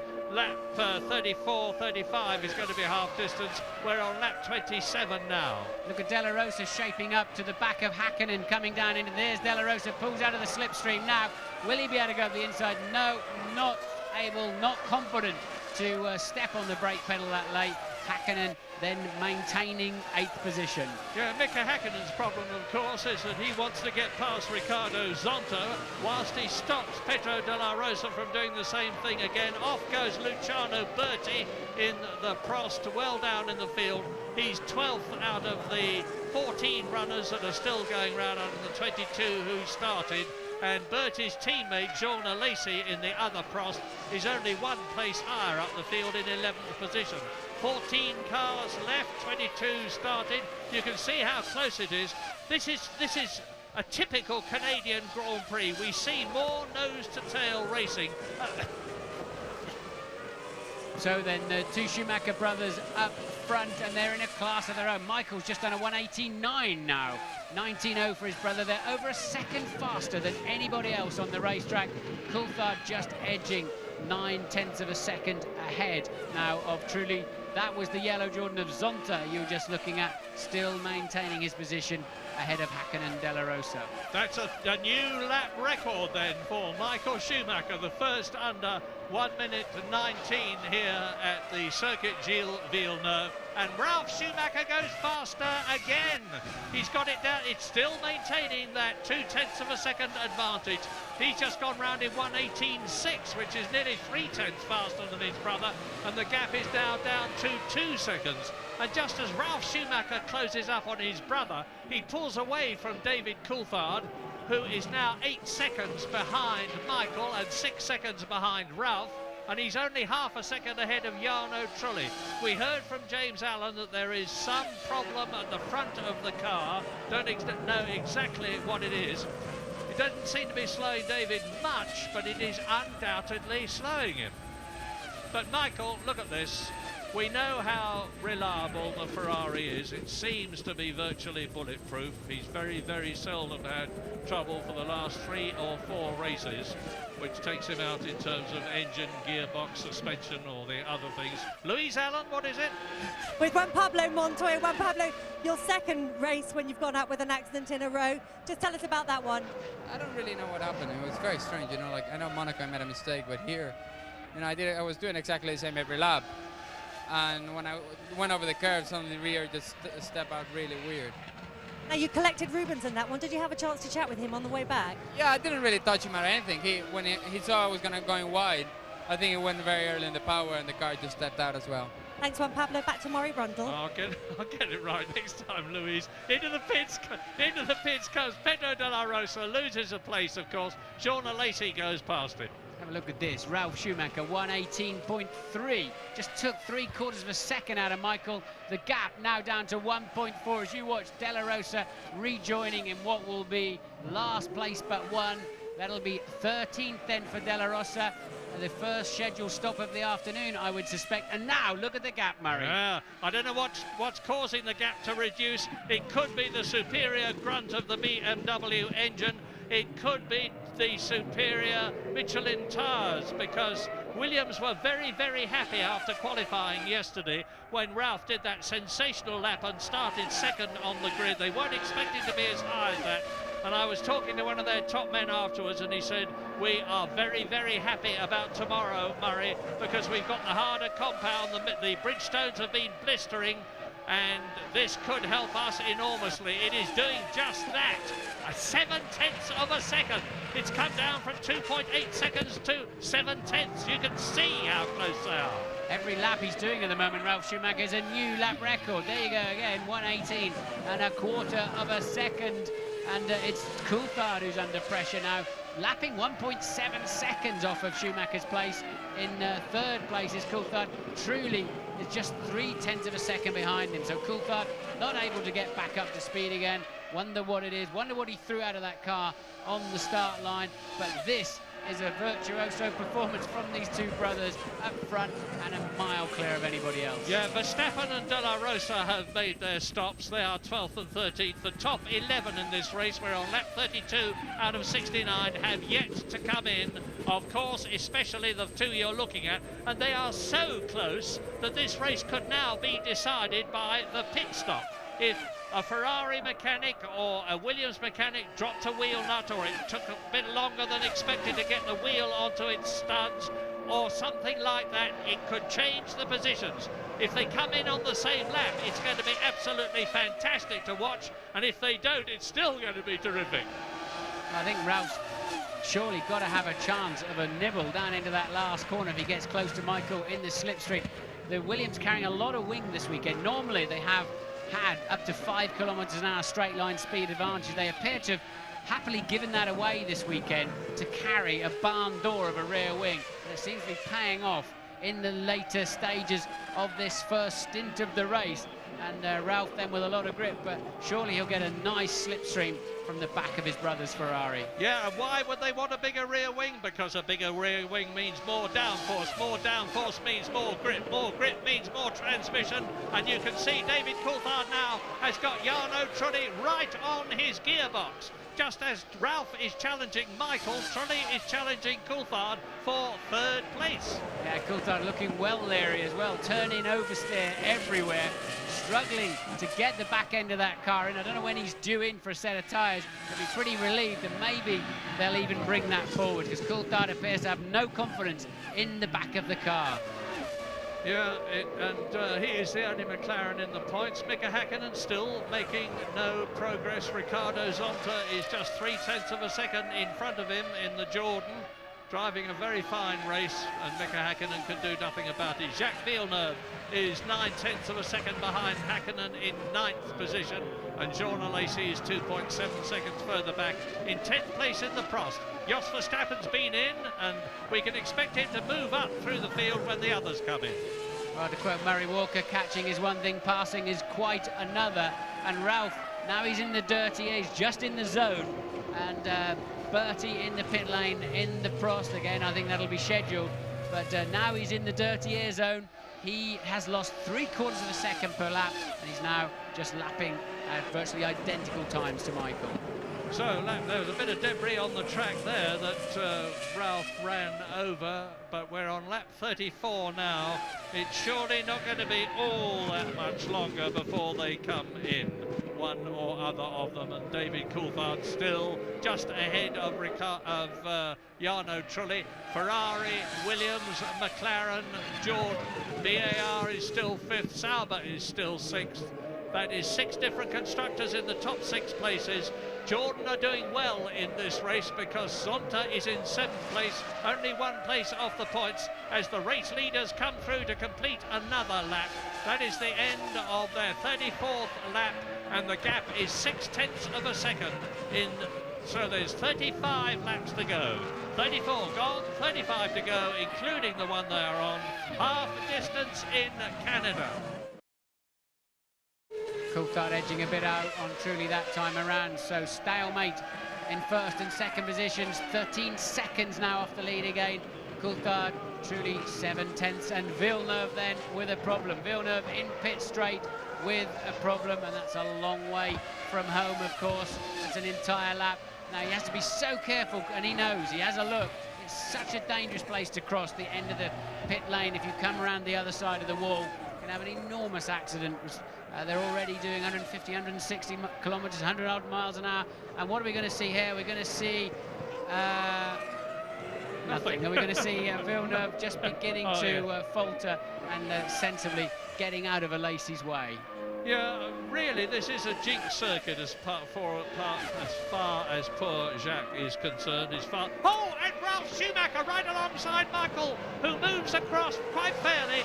But now the battle is really on. This is lap 35, and Ralf is giving his brother a very, very hard time. Michael under the most gigantic pressure. But he's got a clear track in front of him. He knows who's behind him. He knows it's his brother. And he's said time and time again, I love racing with Ralf because we trust each other. Poor Jacques walks in. This is, I think, the 5th year in succession that he's had something dramatic happen to him at Canada. We think it's transmission. And look, this is how far alongside Ralf got coming down into the last corner. And not quite far enough in his view to make it stick. So that's where Ralph's going to make the move if and when he makes it. But let's remember, Michael's trying to win a world championship, Ralph's trying to win another race. Yeah, very, very, very good point. Now, Ralf Schumacher, of course, won the San Marino Grand Prix. Jacques Villeneuve giving an interview. And whilst he's very anxious to win this one, he's going to be even more anxious to finish. And finishing is something that the Williams team have not been very good at this year because they've had...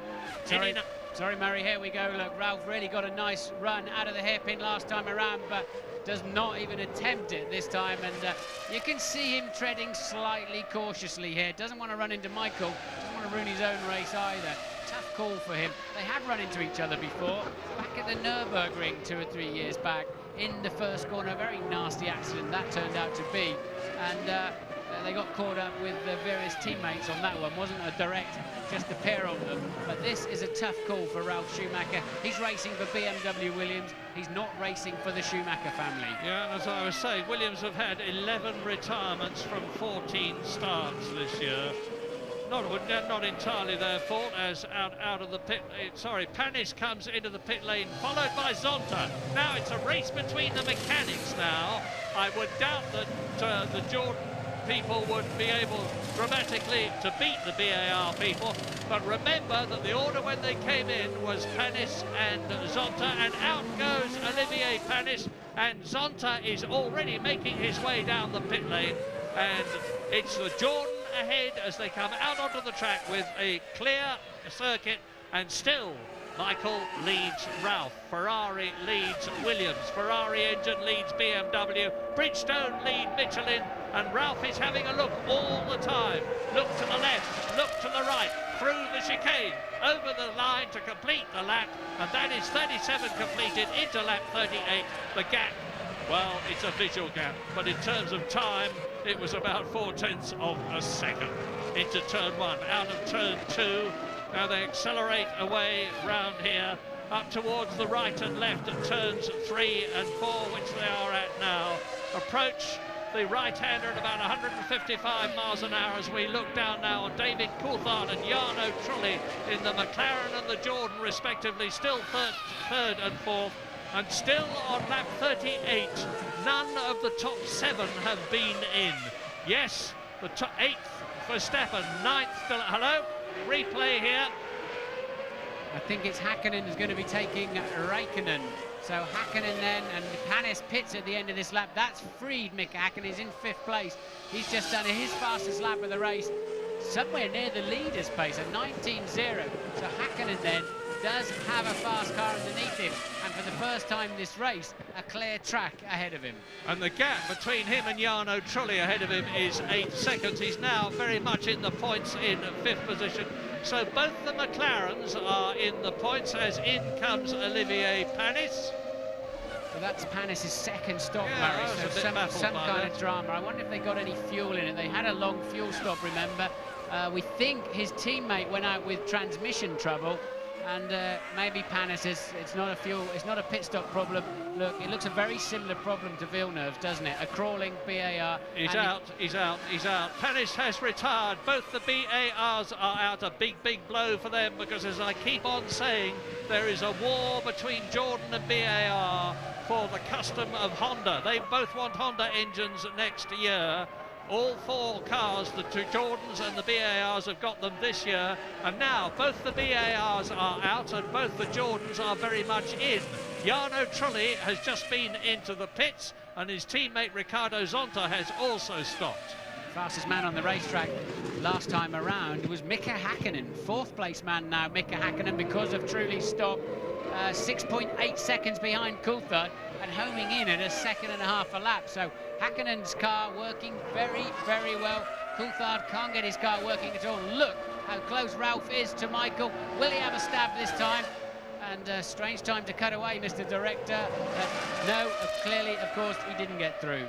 Yeah, of course, Michael is an absolute master of tactics and placing the car.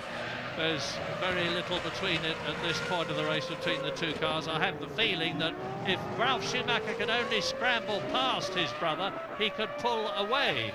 But he can't scramble past his brother. We're on lap 40 now. The window of coming in for a fuel stop on what is very clearly now a 1-stop strategy for both these drivers is getting smaller and smaller all the time.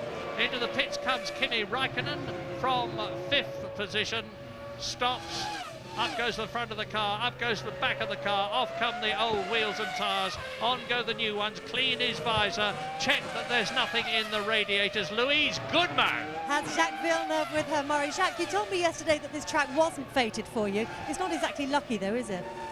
Well, no, this weekend was really hard. That's the worst weekend I've ever had since I started racing, actually. We've had something go wrong every day. So it's been tough, yeah. Just briefly, what's actually put you out this afternoon? I'm not sure. I believe it's the clutch, but it could be something else. But Louise, I must interrupt because I'm sorry.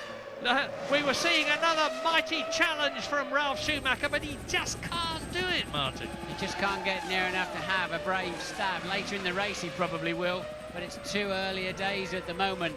And just to finish off what Jacques was saying there, he believes it's a clutch failure.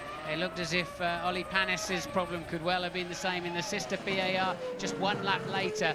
But Ralph then has got the fastest car underneath him, I think. I think with clear air, Ralph would be down there in the 17s by now. Yeah.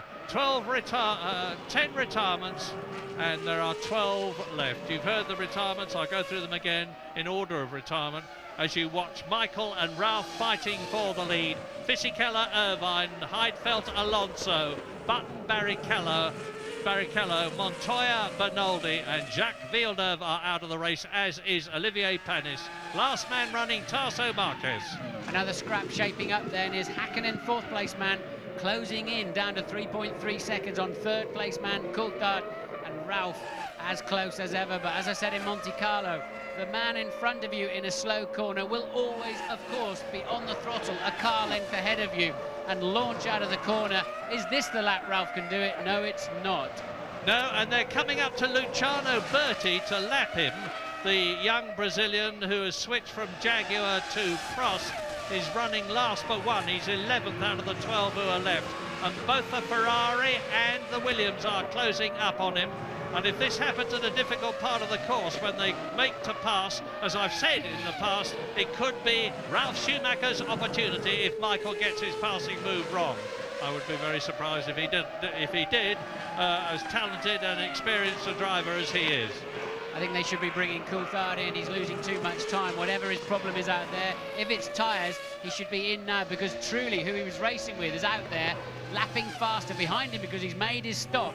But Trulli is going to slingshot past Coulthard, so is Häkkinen. So Coulthard then needs to keep his championship alive, hopes alive this afternoon. I think he needs to pit early. Häkkinen now, an 18.2.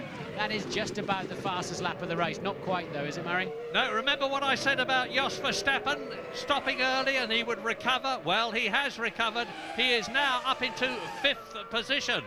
Jos Verstappen in the orange arrows is up into 5th position, and here is Ralf Schumacher's opportunity again. Now this time he might make it stick. No, he won't, because Michael takes the racing line and brother Ralf just backs off that modicum to say, OK, Michael, I'll stay here and I will be back. But it's very dirty up the inside there, Murray. It's so easy to go in there deep and then lock a wheel and bounce across those concrete blocks or across the grasscrete itself, and we can see the McLaren mechanics as Häkkinen then shaping up to pass Coulthard, as Coulthard does pit early. I think that is a smart move, or probably earlier than he could have, judging by how far these McLarens have gone earlier in the season. They saved fuel, of course, during the safety car period. James Allen. I don't think it's tyres that's the problem. I think it's the front barge board that's flapping. There's a lot of detritus as well, and debris in the radiators. The temperatures have been high, obviously. But slight delay as they get the fuel in, and he's away safely. But Coulthard, a smart stop. He was 25 seconds ahead of Trulli. It'll be touch and go as to whether he rejoins in front of him, but I think he has. Well, he's just got ahead of... Oh, and look at this. Bertie moves over and lets the leaders through. Häkkinen is up into 3rd place, having gone as far as 9th for a very long time. Verstappen is up to 4th. David Coulthard is 5th. Schumacher, Ralf is having yet another look at exactly the same place, and again he backs off. Surely this can't go on much longer. But Ralf knows if he snatches a break up the inside of his brother, he'll just career into the side of him or across the grasscrete, and he'll get a stop-and-go penalty if he makes a place by shortcutting the chicane. That's the problem up the dirty inside. Panis had rejoined the racetrack, and it looks like once again he's going to retire. Well, here we are, lap 44, Schumacher, Häkkinen 3rd, Verstappen 4th, Coulthard 5th, Jarno Trulli 6th, De La Rosa 7th in the Jaguar, Kimi Räikkönen down to 8th, Alesi is 9th, Zonta is 10th, followed by Bertie, Marquez, and those are the 12 runners. And what you're seeing now is an absolute demonstration, complete proof of the fact that this is the greatest pair of brothers who have ever raced in Formula One. We've had the Mexican Rodriguez brothers, the Canadian Villeneuve brothers, the Fittipaldis from Brazil, the Schechters from South Africa, the Brabham brothers from Australia, the Stewart brothers from Scotland, the Brambilla brothers from Italy, and Mark and his brother Jordi Genet from Spain. But these two top them all by a very, very long way. So no chance this time around. Verstappen then, remember he's on a 2-stopper. He's up to 4th place, Jos Verstappen. Häkkinen hasn't stopped yet in 3rd, and he's 24 seconds off the lead. But Häkkinen absolutely on the march since the traffic made pit stops or tripped over themselves. Suddenly he's been on a pace that would have enabled him to probably win the race. Strange that, his McLaren working very well. Will Coulthard's work any better with a fresh set of tyres? 1:18.2, the fastest lap so far. They're lapping at about 1:18.3, 1:18.4 at the present moment. So they're very, very much on the ragged edge of going as fast as they possibly can, as Michael tries to retain the lead. Ralf tries to take it. They are 25 seconds ahead of Mika Häkkinen. But it's good news for McLaren. There's 4 potential World Championship points for Mika Häkkinen, who thus far, and this is the 8th race of the year, has only got 4 points, so he could double his score at the end of this race. But David Coulthard down in 5th position, who needs every point he can get, with Michael Schumacher now 12 points ahead of him in the World Championship, is losing yet more points in comparison with the great German, who chases... Ralf chases Michael down to the chicane. This is the end of the 45th lap. Ralf follows in his brother's wheel tracks. Over the line they go. Now Mika Häkkinen should be about 25 seconds behind them.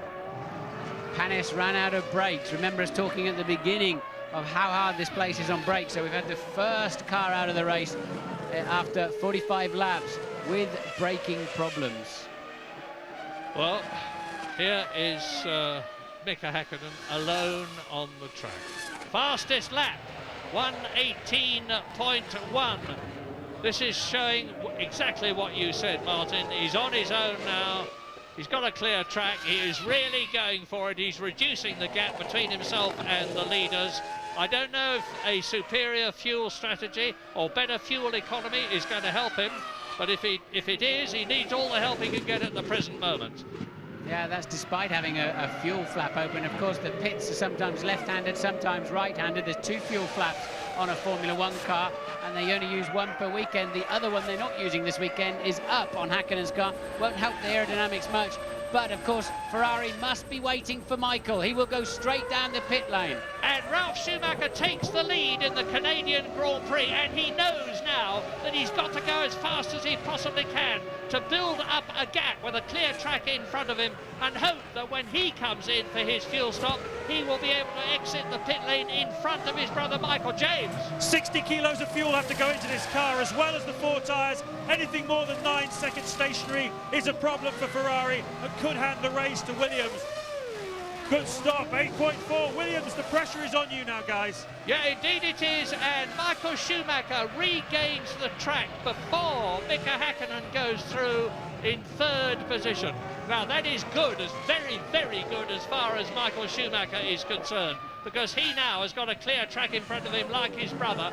But the race, this is the crucial point of the whole race. 1 fuel stop for Michael Schumacher in the Ferrari and Ralf Schumacher in the Williams BMW. Mika Häkkinen has still got to come in. And look at this lap that Ralf is on, Murray. Look at the computer data in front of us. Ralf is on a stunning lap. So if he's got a couple more laps of fuel available to him, he could well leapfrog his teammates. Good news for Michael that he's able to have some clear traffic. And look, Ralf goes round again. He's had to pass a Jordan during that lap. Did that help him or hinder him over the line? And it's 1 minute 17.5. So he obviously cleared the Jordan down the straight, and that kind of pace will get him in front of the Ferrari. Yeah, Ralf knows exactly what the score is. He is reacting magnificently to the challenge that's been thrown down to him by his brother and the Ferrari team. And it's showing too that the BMW engine appears to be more fuel efficient than the Ferrari engine. I was talking to Ross Brawn, the Ferrari boss, yesterday. I said, how's the fuel efficiency? And he said, we are struggling a bit. Yeah, Michael then full 4 seconds slower. That was his out lap. And it was Ralph's hot lap, of course, that I'm comparing there. So Michael Schumacher definitely under pressure at this stage of the race. And this is lap 48 out of 69, 21 to go. In comes Jos Verstappen again. Lap 48. This will be a second fuel stop. Let's just check. Yes, they're all ready for him. Up goes the whole car. It's a rather slow stop. I tell a lie, it's a good one. 8.4 seconds, and Jos Verstappen lights up the rear Bridgestones up to the maximum speed. Through goes Tarso Marquez, who is 12th and last.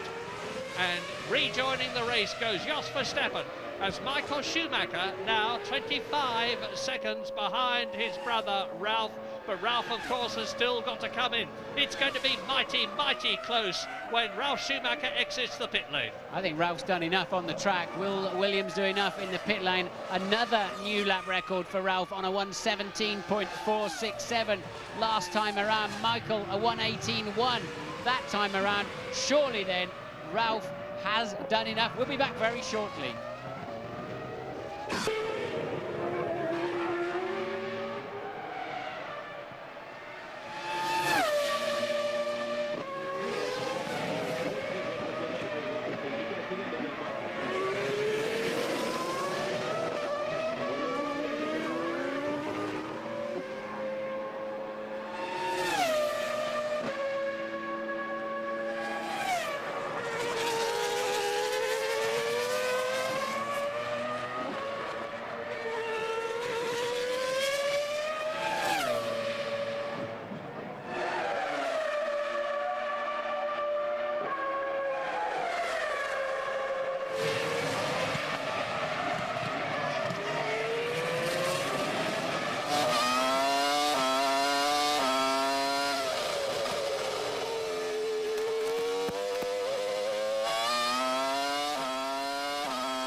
of 16, lap 51 out of 69, and Ralf Schumacher has not, I repeat, not been in.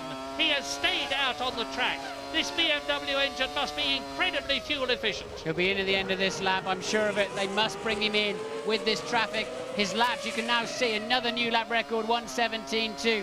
He has easily done enough to leapfrog the Ferrari of his brother Michael, but he now, I'm sure, looking at in the pit lane, confirmed Williams will stop. There you see it for yourself. So Ralf then, the end of this long straight, will just shoot down the pit lane. He'll lose a bit of time, will he? No, he's cleared that car nicely, so no in-lap problems for Ralf. Surely he will come out in the lead. Watch the pit lane looming up now.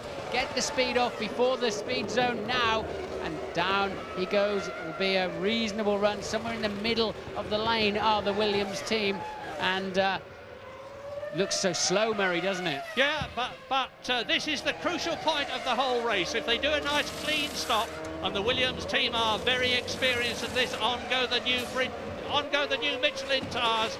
The wheel now to tighten up now. Where is Michael Schumacher? Ralf Schumacher comes out of the pit lane now, and there is Michael in the background. Ralf Schumacher rejoins the circuit, and a roar of approval from the crowd.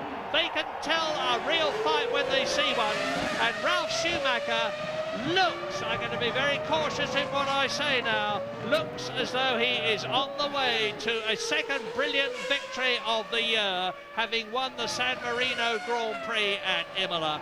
Because he has come, he stayed out, he put up 4 successive lap records to increase the gap between himself and his brother Michael, and Michael Schumacher is now 6.5 seconds behind his brother with 18.18 laps to go. So Ralf Schumacher then on his out lap. Michael will close him down a bit on this lap as he builds up full operating temperature on the brakes and tyres once more. We saw Ralf taking a bit of time to get up to speed after the pace car situation with those harder Michelins, which are working so beautifully this afternoon. It's harder to chase, it's easier to chase rather than be chased. Can Michael turn the table? So Ralf Schumacher leads Michael Schumacher. Hakkinen stopped and maintained his third place ahead of Coulthard, who still has no pace despite the tyre stop. Some kind of drama going on with Coulthard, we don't know what.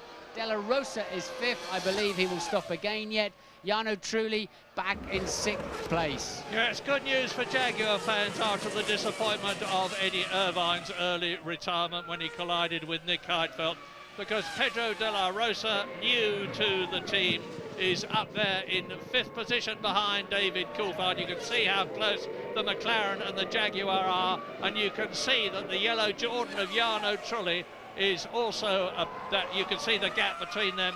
As down to the dreaded chicane they come, and Della Rosa has a look. David Coulthard says no, moves across. We're on lap 53, 5.3 seconds the lead. Yeah, you saw Della Rosa catapult into the pit lane there behind Coulthard. It's so easy to misjudge that. You've got one car slowing for the hit of the chicane and another not slowing because he's going in the pit lane. Often the scene of a few near misses, so that'll put Della Rosa back down the pack a bit. Kimi Räikkönen is next up then. He moves in to 6th place. Alesi 7th. He's stopped already. Della Rosa on a 2-stopper, I believe, will come out 8th. Verstappen just pips him through, so Della Rosa 9th. And there are still 12 cars left in the race out of the 22 who started as we leave Canada. We'll be back, of course, for the final stages of the race.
into the closing stages of the Canadian Grand Prix. Lap 55 out of 69.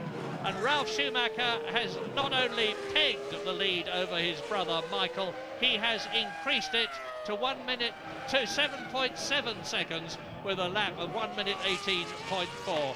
Mika Häkkinen is still in third position ahead of David Coulthard, who is closing on his teammate at the rate of about 0.3 of a second. Jarno Trulli in the Jordan is fifth.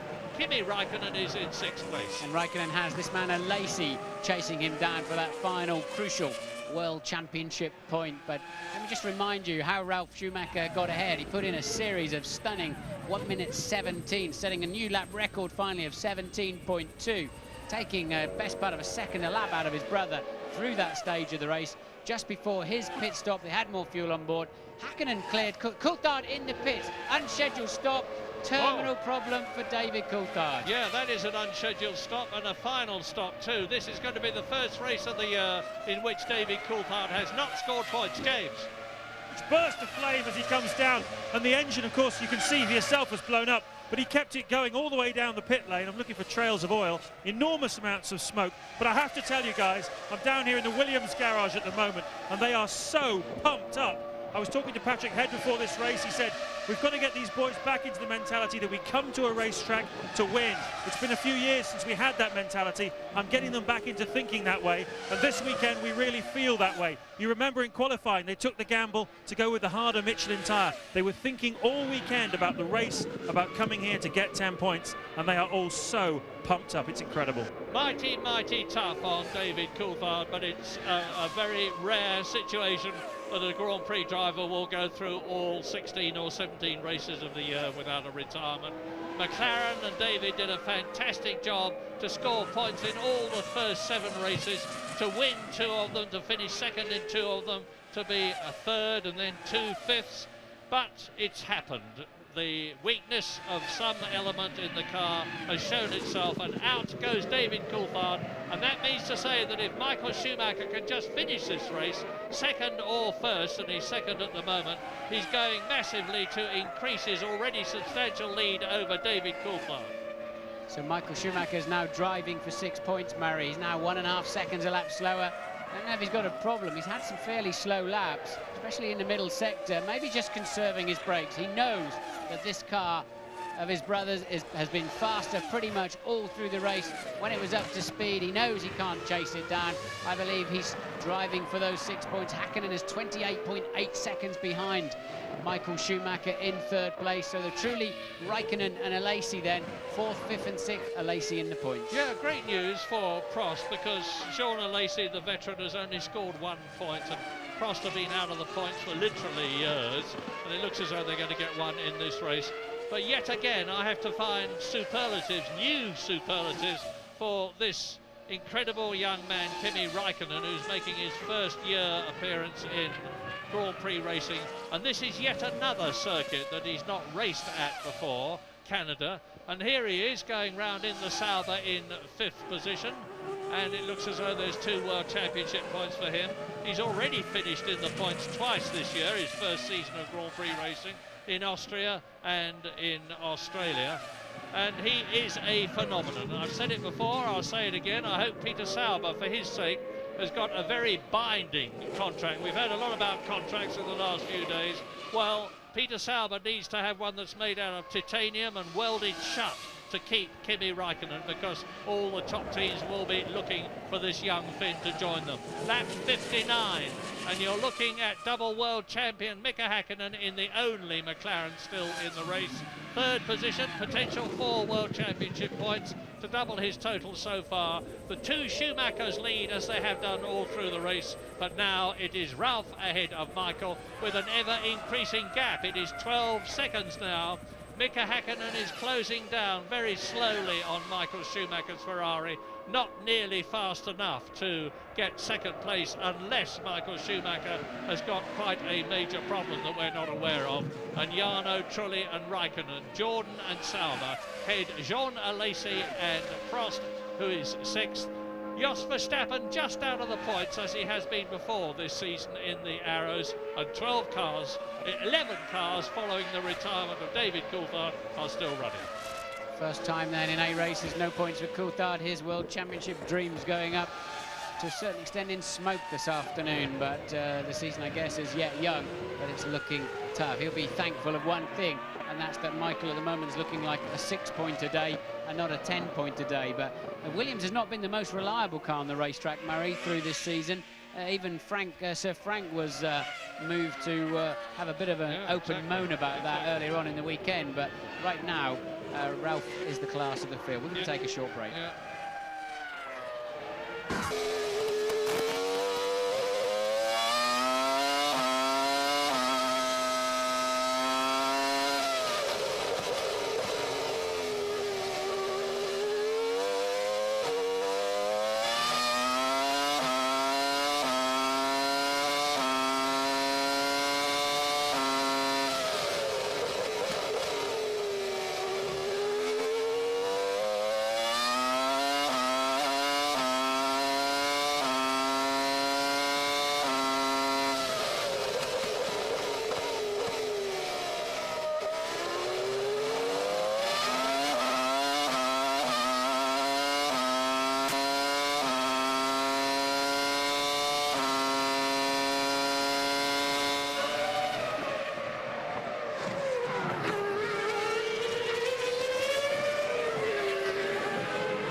Lap 61 completing now into lap 62, up to turn 1, then turn 2 goes Ralf Schumacher, who is pulling away from his brother Michael, who has very clearly decided to settle for 6 World Championship points for second place in the Ferrari. And provided the Williams reliability problems, of which they've had many during this season, do not strike again, it looks as though Ralf is in for a second superb victory this year, a second career victory for the German.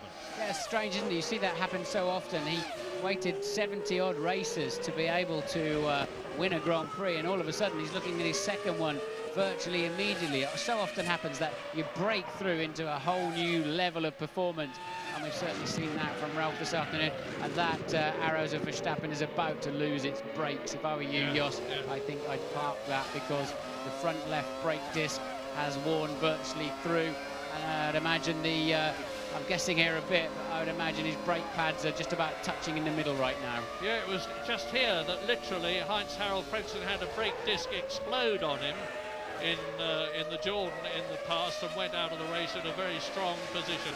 P1, place 1 is the board that Ralf Schumacher sees as he rockets past the garages and into another lap.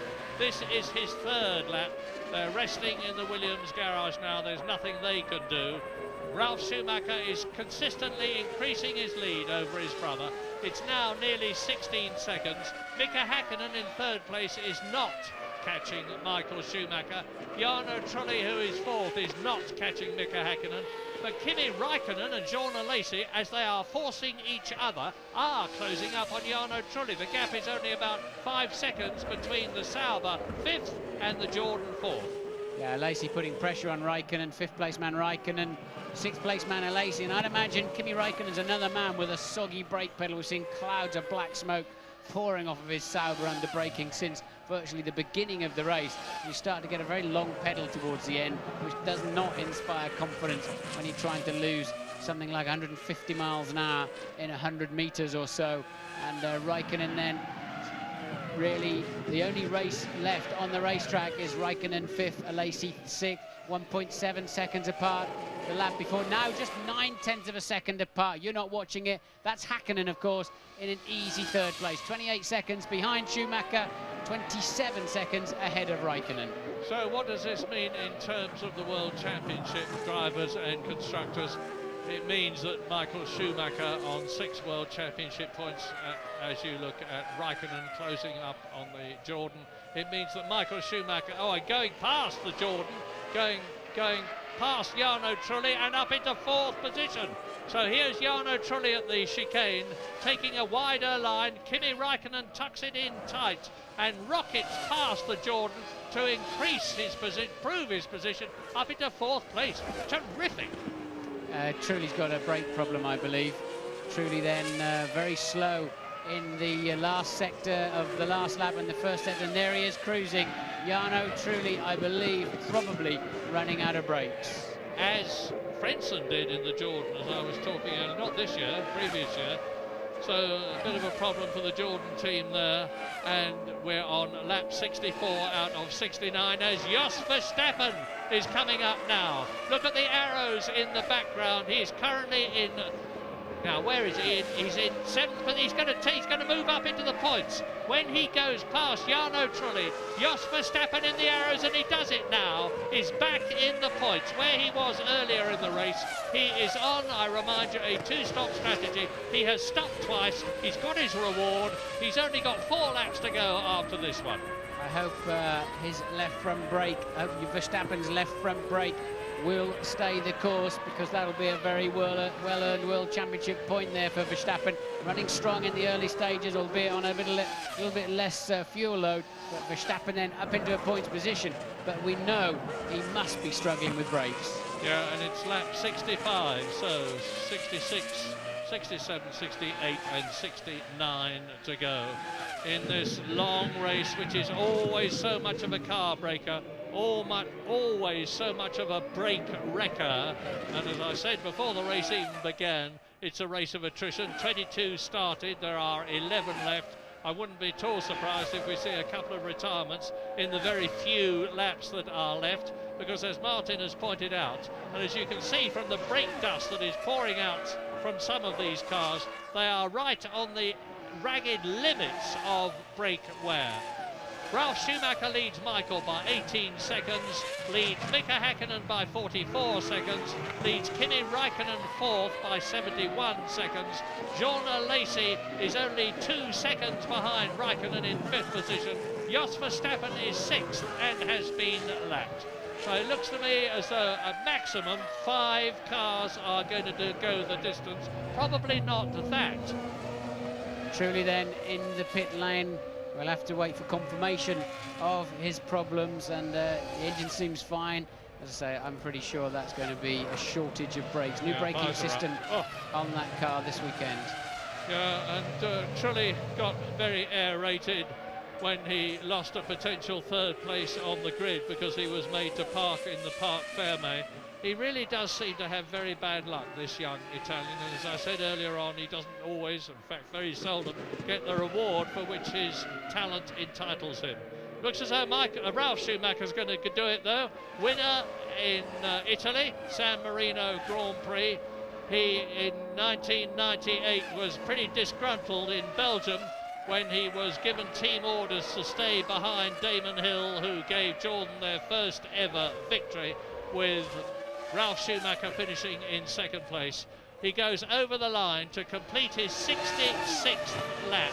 So he's just got those 3 laps now of less than 3 miles each, less than 9 miles now for a famous victory, a 2nd one for the Williams, BMW, Michelin, Ralf Schumacher partnership.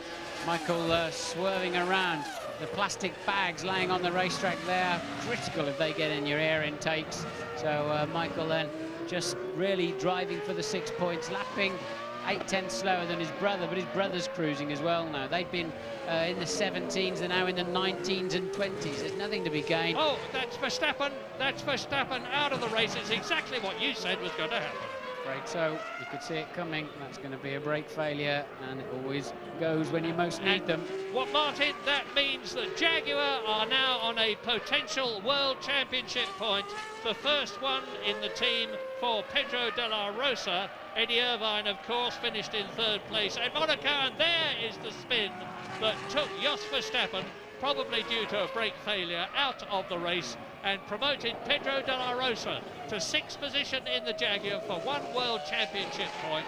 We're on lap 67 now, coming up to lap 68 as over the grid now goes Ralf Schumacher on his last lap for 1, and it's at this point in the race that I always like to give credit not only to the drivers but some of the other team people. Ralf Schumacher himself, of course, Sir Frank Williams, the great head of Williams Grand Prix Engineering, with his long-term partner Patrick Head, the top of the technical side, Sam Michael, who has done so much, and we mustn't forget BMW, Dr. Mario Tyson, who's done a superb job, nor Michelin, Pierre Dupasquier, the very wily Frenchman who has brought Michelin back into Grand Prix racing and is about to get his reward, a 2nd victory, which is something that I think even Michelin themselves didn't expect in their first season of returning to Grand Prix racing. Very, very slow lap for Michael Schumacher last time around. Maybe he's just swanning along. He knows he's easily got 2nd place in the bag. Lacey then is up to 4th. 5th, sorry. Kimi Raikkonen takes that 4th place position at the moment. And as you said, Murray, De La Rosa, now you can see him, is in 6th place. So another point for Jaguar. And if he can get over the line, and Ralf Schumacher then commencing what must be his final tour. Yeah, it will only be his 3rd finish of the year 2001, but 2 of those finishes, assuming he does the last 2.5 miles, which he's got now, are going to have been victories. And it looks as though Williams have beaten the reliability problems, because as I said earlier on, the fact that Montoya is out of the race was nothing to do with the car, it was to do with a mistake that he made. It's great to see another constructor at the top. No discredit to Ferrari, no discredit to McLaren. They've both done over the years and are continuing to do an absolutely superlative job. But not many people like to see the same 2 teams winning all the time. And we're getting some real competition in Formula One now, back from Sir Frank Williams' team that has done so much in the past, had great names like Keke Rosberg, Nelson Piquet, Nigel Mansell, Damon Hill succeeding. And it looks now as though Ralf Schumacher is going to join that illustrious Hall of Fame as he enters that long straight for the last time, comes down to the chicane, 2nd gear, 70 miles an hour on the apex from 205 miles an hour to exit it, and Ralf Schumacher wins the Canadian Grand Prix for Williams, for BMW, for Michelin, and of course for himself. A superb win, and another brilliant drive, not only by Ralf but by his brother. Brothers are going to finish 1st and 2nd here at Canada. Still waiting for Michael. Here he is, 6 World Championship points, more in this race than David Coulthard. He now leads the championship by 18 World Championship points. So Michael Schumacher, I don't know what the problem was, but he won't be too unhappy. Mika Häkkinen finishes in 3rd place, having started 8th and dropped as low as 9th. Well, the problem was Ralf in the Williams was faster, and that mid-sector, we could see that as soon as he could catch Michael easily, he couldn't pass him. But when he had some clear air, he obviously had a lot of fuel in the tank, he was able to really put in some stunning Schumacher-esque laps, and that launched him into the lead that he was never going to relinquish unless he had some kind of reliability problem. So Raikkonen comes over the line in 4th, Finn's 3rd and 4th, Jean Alesi with a strong 2 points for a very relieved Prost team, and well, De La Rosa won't, he's already in 6th, he's a lap down, so De La Rosa will not finish the Grand Prix in its full distance, and he then gets the final World Championship point. Well, obeisance to Ralf Schumacher as we leave for a break, and we will be back.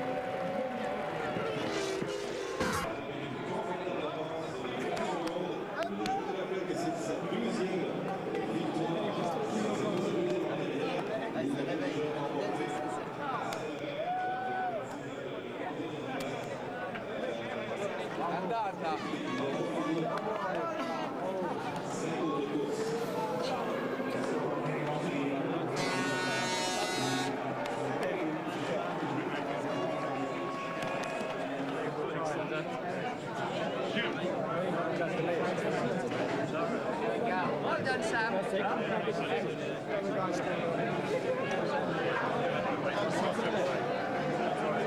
you very much.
Aber nur vor mir war es, das gibt's doch gar nicht.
Victor Ralph by Bernard Landry.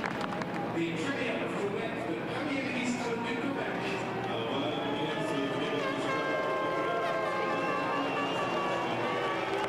To the wing constructor, the other Williams represented here by Jimmy Stanford. The trophy presented by Chief Executive Officer of Air Canada.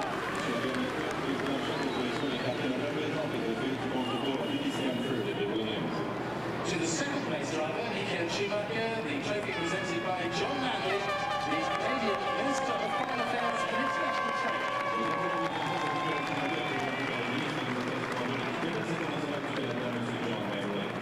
And to the third place driver, Mika Hakkinen, the trophy presented by Roger Pitt, the Air Canada President.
Stopp machen können. Wir haben gesehen, und was mir freut ist, Also bei der Story entscheiden müssen, aber wie immer gesagt, Kanada ist das nächste Rennen, wo wir gut ausschauen müssen und es ist eingetroffen, das bestätigt eigentlich, dass wir ganz gut einschätzen können, wo wir Leistung oder wo wir unsere Schwachstellen haben. Und darum glaube ich, dass wir in diesem Jahr schon noch einige Mal angreifen werden. Ciao. Danke. Canadian Grand Prix. It's the winner, Ralf Schumacher, Michael Schumacher, and Mika Häkkinen. Ralf, many, many congratulations. A superb second win, a great 46-lap duel with your brother, fastest lap. Is this the most fun you've ever had with your clothes on? Well, I mean, it was a great racing today. The whole time the two of us were together, and I was always waiting for him to do a mistake. Obviously, he didn't. So I knew that. I mean, I tried it a couple of times at the end of a straight, but I knew that was difficult. So I waited for the pit strategy, which I thought that we were going longer anyway, and worked out that way. We saw you pull out the slipstream on that final straight a couple of times and get almost along. Did you approach it differently because you were trying to overtake your brother? No, not really. You know, the thing is, I had the upper hand the whole stint, basically. I mean, I was following him quite easy. My car was just brilliant today. And I didn't want to risk too much. I knew that we were very long, you know, we had a lot of fuel on board. I knew that, so I thought, you know, you better wait till he pits and then you try to pull the gap out instead of, you know, trying it hard and maybe do a mistake and lose it, and that's what I tried. As you say, your car was brilliant today. When you were in the post-qualifying conference, you weren't very sure it would be good in race conditions. What did you do to it? Well, we changed quite a few things overnight, but the tyre today worked again brilliant, and I think looking at the Bridgestone tyres, they looked a bit worse than ours at the end of the race, and then especially looking at Michael's car, which was very nervous, I knew that it was difficult for him to go to pace. Well, thank you. Michael, I suppose you have to lose to someone. You might as well lose to your brother. Yeah, that's certainly the best to lose to. I mean, I guess our mum and dad will be very proud of us. First time a brother pair being first and second on the podium, and I'm obviously delighted. I took 6 important points. He got his second win in his career, so a happy family day, I'd say. And when he was following you for those 40 laps, did you trust him all the time not to make any mistakes, or do you think back to perhaps instances you've had at your kart track at home? No, the point is that I know he's experienced enough not to do mistakes, and he obviously was close to an overtaking, but when you're inside, basically you have to brake a little bit earlier to make the corner, and I was braking very late to try the maximum, and as he said, he knew he was going to go longer, so I understand that he didn't take the maximum risk for any of us, and it worked out for him. Now, after the stop, you seemed a little bit slower. Was that just taking it easy, or did you have a minor problem? I mean, initially I pushed obviously very hard in order to maybe make up the gap and beat him. So when he comes after his pit stop, I would come in front of him. But it's normal that this doesn't work because you are normally always faster by your end of the stint than whenever you put fresh tires on the fuel on board. But you have to try. I mean, you never know what traffic does, or maybe a little mistake. So I pushed in this moment very hard. Once I saw him coming up in front of me and putting quite a margin towards me, there was only one strategy: drive safely home the race and take the 6 points. Michael, thank you. Mickey, it must just be a tremendous relief to finally make the podium this year. One sense, yes. It has been a really disastrous start of the season. So it's nice to be in podium, and particularly starting 8th position, because this was our target, really. The finish in the podium was the most important. You were stuck in what seemed like a train of traffic, but once you got free, you're quite a bit quicker. How come you couldn't overtake them? Simply leaving from the hairpin before the back straight, you know, looks like the cars were in front of me. They were able to accelerate out of that corner a little bit quicker, so I never didn't get the opportunity to get the slipstream on a straight line and overtake me in the straight. So it was just impossible. It was just better to wait and see what happens. And the fuel stop, you know, when they went in the fuel stop one sense, that was obviously gave me a lot of help. And then they definitely had an incident. I think Räikkönen and Sonda had an incident, and Räikkönen had a damage in his diffuser. So his car wasn't handling so well anymore. So it gave me a great opportunity to overtake them. Hey, Mika. Ralph, we now go to what is really, I suppose, your home circuit at the Nürburgring. You must be looking forward to that with great vigour now. Well, I mean, it would be obviously great, especially in Nürburgring in Germany, when we could repeat it. I think the person next to me wouldn't like to hear that very much, but I mean, we both try our best. And whoever is going to be in front of us, I think it's great for the German crowd anyway. But I think we're both looking forward to come home and to compete again in front of home crowd. Thanks, gentlemen. Now a word from each of you, please, in your own languages, starting with Ralph. Ja, ik denk dat het duidelijk is dat... I led the camera and I'm very pleased. The car was very good throughout the race. We were on a two-stop strategy. I knew I had to push a lot during the whole race because we were going to take risks. But we had to go for a two-stop because we couldn't get the rear tires to last on a one-stopper. So I think it's a correct decision, and I enjoyed it because it's much better when you have you're going a two-stop, pushing every lap like 100%, and we were a little bit lucky at the end, okay, but on the other hand, we've been very unlucky the initial races of the season, so it feels good for the team. Also, the boys done a very hard job. It's not easy when you go from retirement to retirement, 3 races in a row, and feel very happy. So, Eddie, last week, you this week, this must be a Jaguar renaissance. Well, there's still a long way to go. I think we qualified very low, and then it made things very difficult for us in the race, so we have to keep working, and we are working on the right direction, that's for sure. We're scoring points, and that's difficult this year, but we will do well, don't worry. Pedro, congratulations, thank you.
En Michael Schumacher die de training helemaal naar zijn hand kon zetten.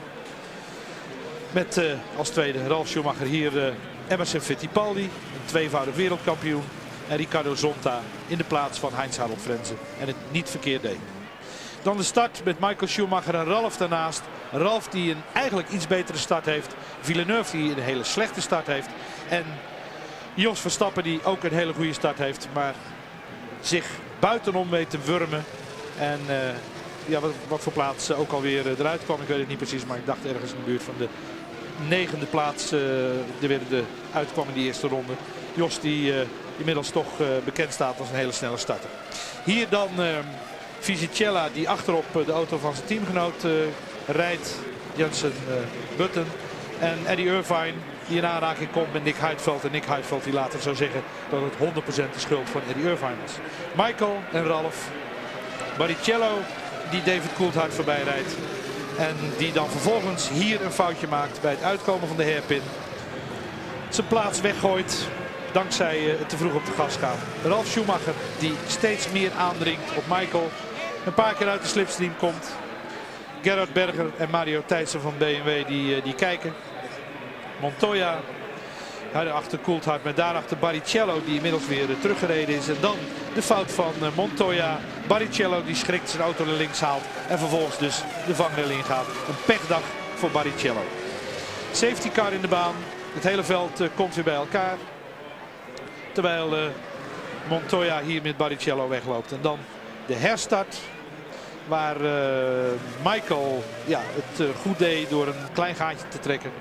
Maar Ralf Schumacher een rondje meer nodig had om de banden warm te krijgen. En er toen vervolgens heen reed.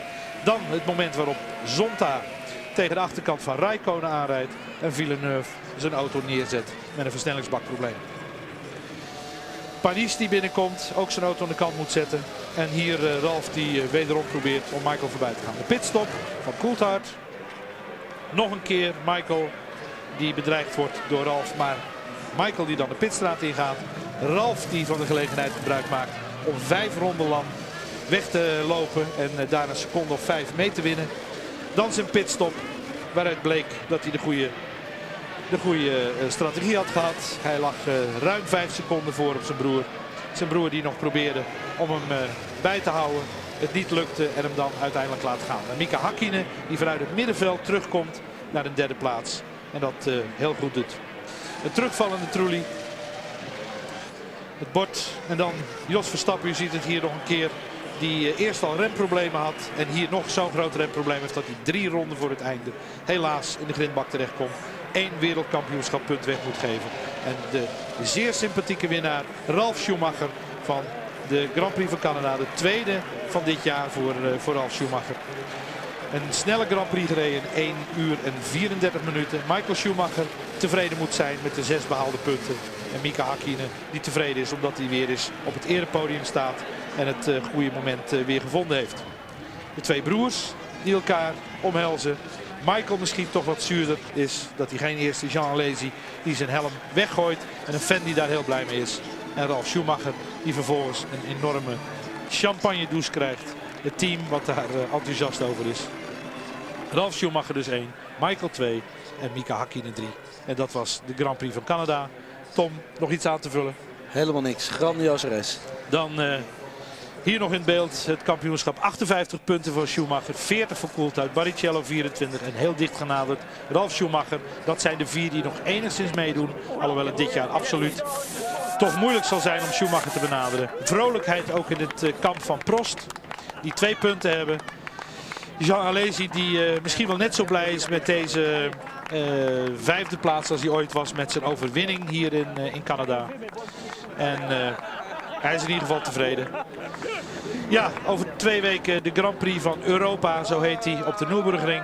Ongetwijfeld veel Nederlanders zijn, maar Tom, over 2 weken zit jij hier weer. Ik niet, want Ronald van Dam is dan weer terug om het commentaar te leveren bij de beelden van Kanaal Plus, die absoluut het beste zijn van alles wat er uitgezonden wordt. Fred, hartelijk bedankt.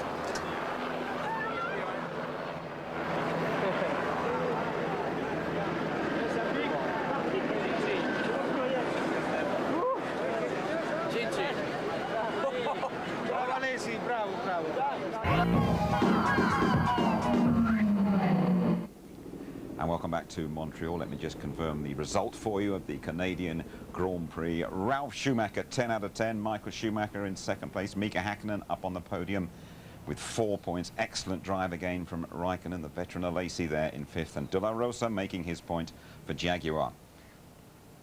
And this is how things look now in the Drivers' Championship. 18 points now the gap between Michael Schumacher and David Coulthard. Barrichello on 24. Ralf Schumacher moves up to within a couple of points of Rubens Barrichello. Okay, Mark Blundell, first of all, I mean, a ferocious battle between the 2 brothers. He just couldn't overtake him, could he, Ralf? Pushed him very, very hard indeed. He pushed him, yes, but I think actually he just was playing with him. He had the speed in that car all the time. He just hounded his brother, and I think he was just trying to pressure him into making a mistake and not putting himself at risk, or his brother actually at that point, of trying to go underneath him every time under the chicane. You see him time and time again, he sets him up, dives underneath and just backs out the last moment. But the big deal was the speed was there when it was needed. And what an impressive performance. Time again sets him up, just doesn't make the move. Puts the pressure on and just leaves it at that. And then, Tony, he sped away when Michael Schumacher pitted, didn't it, did Ralph? But I guess it all boiled down to the pit stops in the end. Yeah, lap 45 and lap 50, just 5 in it. But after this, you look, in comes Michael Schumacher for this tremendous stop. It was all down to the Ferrari mechanics at this point, but they did it in 8.4 seconds. They're used to this, but it was matched by the Williams guys. But not only that, Ralf Schumacher went out there and he went faster and faster each lap, and he made sure of the victory. This is, you know, the first BMW victory in Grand Prix racing was here in 1982 with Nelson Piquet. They're talking about Ralf Schumacher re-signing for the team. You bet you he will. How big a boost is this for Williams, do you think, Mark? Huge boost. I mean, you know, we heard the guys talk about coming with an attitude to win races. They are back. You know, BMW, Michelin tyres, the Williams team, and Ralf Schumacher, an air of maturity showing already, and he's an equal match for his brother at this point, and his brother knows it. Tony, that World Championship hill for David Coulthard's looking very steep now, isn't it? Yeah, it is, but we're still just coming up to the halfway point. It only takes a couple of retirements from Michael Schumacher. It happened to him last year. He had accidents, he had suspension breakages, he had an engine go, as unfortunately David Coulthard did today. Now, that's not like Mercedes-Benz. They've been very, very good so far, and he's scored points in every race so far. Unfortunate for Coulthard, but we knew there was something wrong, didn't we? We thought there was a spanner in the works somewhere. Good. I guess he was due one, wasn't he? Thanks to you both. We'll have more post-race reaction for you in our highlight show a little bit later on tonight, just after midnight. That's repeated as always, ITV2, 7 o'clock tomorrow night. And in a couple of weeks' time, off we go to the European Grand Prix. It is at the Nürburgring. We give you the full ITV service, the qualifying live at 11:30 on the Saturday race. Lots of pre-race build-up. We start just after midday, and the highlights 11:45 on the Sunday night. There we are then, the Schumachers keeping the Canadian Grand Prix very much in the family, I suppose. Big brother Michael, he stays bang on course for the world title. This one, though, belongs to Ralph from the whole ITV team in Montreal. Good night.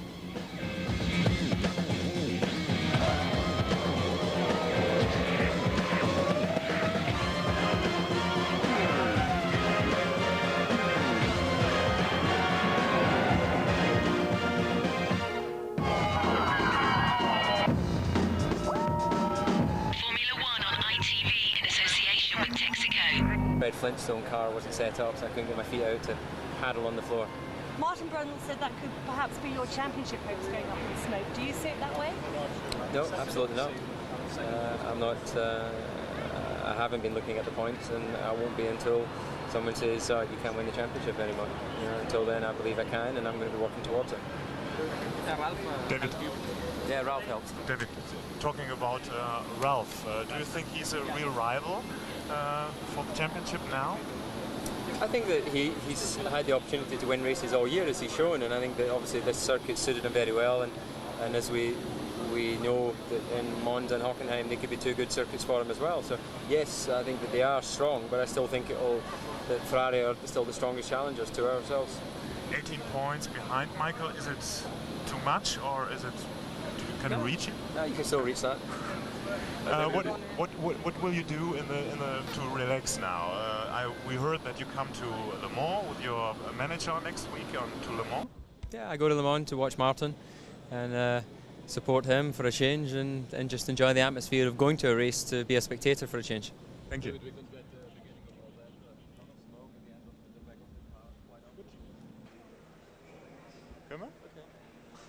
Well, Kimi, congratulations. First question, is this the champagne for your fourth place? No, it's not the champagne. How could it be? How could it be? Do you have a reason for your great performance today? No, I think so. The team and I did a good job, and the whole package was good today. That's the reason. Not more? No, not really. Kimi Räikkönen has now 7 points. Mika Häkkinen only 8 points. So is it a big dream for you to be in front of him at the end of the year? No, it's not a dream for me, but of course it would be nice to be, but I doesn't really count against him. I just try to get as many points as I can, and that's it. Did he talk to you? Did he talk to you? After the race, no, not yet. But I think so. We will see each other. Maybe. Is he a little bit proud of another Finnish guy? I don't know. You need to ask from himself. Thank you. Mika, welcome back on the podium. So how was that? It was great. It was great to finish in the podium. It gave me the smile again back in my face, to be honest. And starting 8th position, the target was to finish in 3rd. So I'm very pleased about that. So a turn point in the season? Sorry? A turn point in the season now? Hopefully, and I think so too. You know, I think I've been having such a bad year this year. You know, I've been having all kind of things going on all the way through the year. So I think this is the turning point. You know, and like I said, at least I'm smiling more. You know, it was great to be in a podium, spray the champagne. It was great. You know, the Ralph won 2nd time. You know, it was good for him. Michael 2nd, I'm 3rd. So it was great. You know, it was extremely fantastic combination in the podium, to be honest. So you think the potential for the championship is still there? Yes and no. I mean, mathematically everything is still possible, but it's. I would be a bit crazy if I would say yes. Yes, of course I'm gonna go for it and win it. I think I have to keep my feet in on the ground and go race by race and to see what's going on. We never know what's gonna happen, so like I said, just race by race and see what's going on. Thank you. Cheers.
That's it, we're out.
Giancarlo Fisichella, your race was over very quickly. Can you tell us what happened? Did you hit the arrows? Yeah, I was in the hairpin, and Bernaldi had a problem with his engine. I think he stalled or something like that. In acceleration, I touched him and broken my front nose, and then here in the braking for the last corner, I touched even Jenson Button and lost my suspension. Giancarlo, thank you.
high water and oil temperature. Now you're going to need to push me.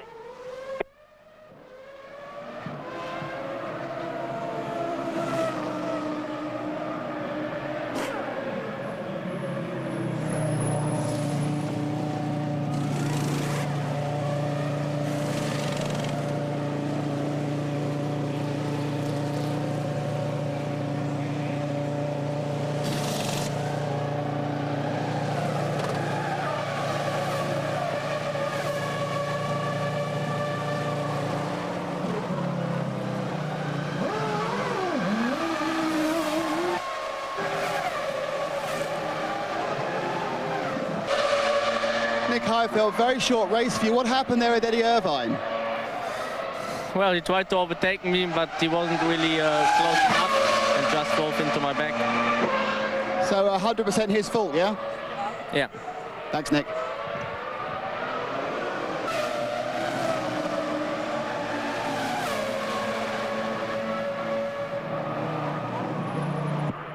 Just switch it off, mate, please. Straight back in the garage, please.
And I lost 2 positions in the first lap because I did not overtake De La Rosa, then I did like this, and then I lost the rear, and I came on down to stall. And then I said,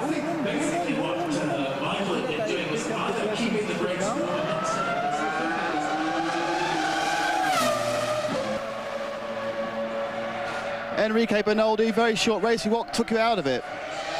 Well, on the first lap, some cars went out on the grass, and then my radiators were full, and I had to stop before because of the engine temperature. And then I come back on the track, so I was running pretty much okay, and then my engine blew. Very bad luck, thank you.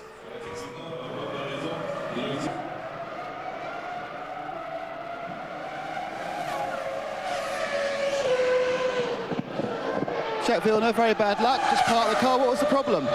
I don't know, I think the clutch broke or something happened. The car wasn't driving anymore. Was that the problem on the start as well?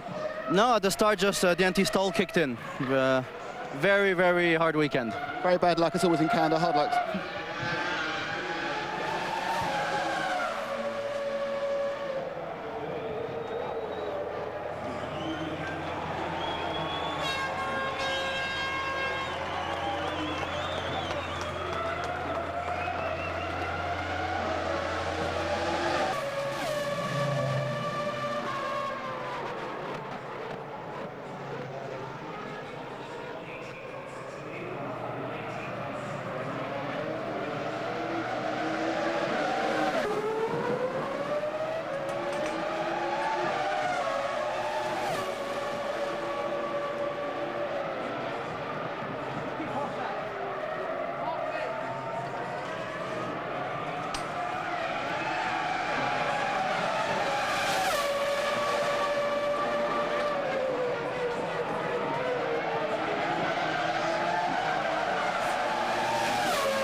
Oh, look, first Jacques and now Olivier. You're not having a very good weekend. Well, obviously, we're not having a very good weekend. We've had severe brake problems, and obviously both cars seem to be out. What happened with Jacques' car, I don't know, but it's just a culmination of bad circumstances. It happens. Now, it looked like Olivier was actually going to retire, but you took the decision to send him back out again. Well, we checked his brakes. We didn't think it was safe for him to stay out. We bled them, and he's been put back out to try it, and let's just hope he can stay until the end of the race. Thank you, Craig. Sorry.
Away without looking at it in the... Okay, myself. Just have a look at it with it done. Push it away in the garage.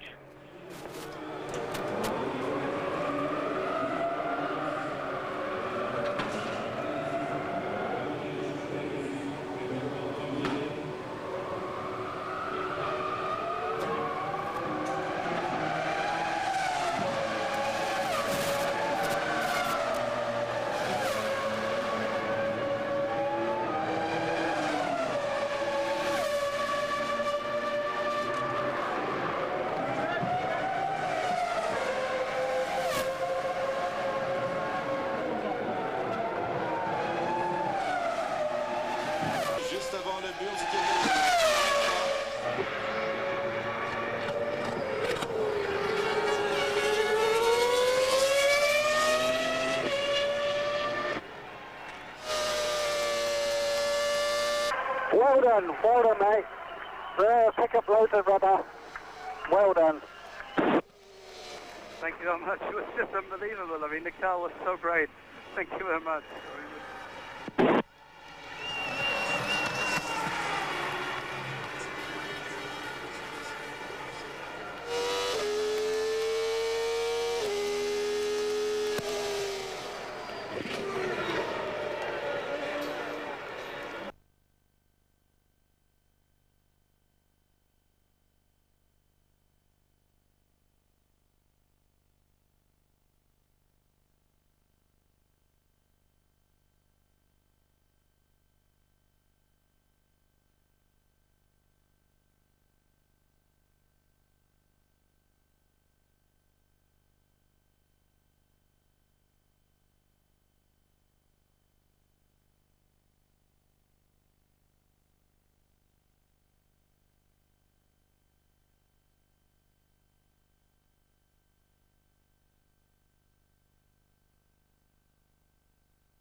Going to see an image like that plenty in the next few years, aren't we? We intend to do that and beat them a bit more often than we have done in the past. But Ralph is clearly getting better and better, and our car's good, and the BMW engine is just superb performance. You came here this weekend intending to win the race. Everything was geared up towards race day, wasn't it? Well, the press said we were going to win the race, but we just always view that from a distance, and they seem to know more than we do about the car. But I mean, the car clearly isn't very competitive. Ralph said on the radio on the slowing down, that was just fantastic. It was very quick on the straight too, thankfully. And the tyres, I think one tyre was definitely better than the other tyre here today. Well done, Frank. Thanks very much. John Alesi doing some donuts then down at the hairpin. Not very elegant ones, as we said. Johnny didn't really get it going round and round, but gets out and believe has just thrown his crash helmet into the crowd. He's so happy with 2 World Championship points. It is all coming together magnificently at the end of race 8 in this 17-race series. Firmly in the shade. I mean, we never had any serious go-kart competition, honestly. We had some Winter Cup races which are not really serious, and the conditions are not straightforward. We are 6.5 years apart, so most likely that's the first real experience we both had together where he beat me the other way around. Well done, Ralph. A great victory, and against a pretty tough opponent too.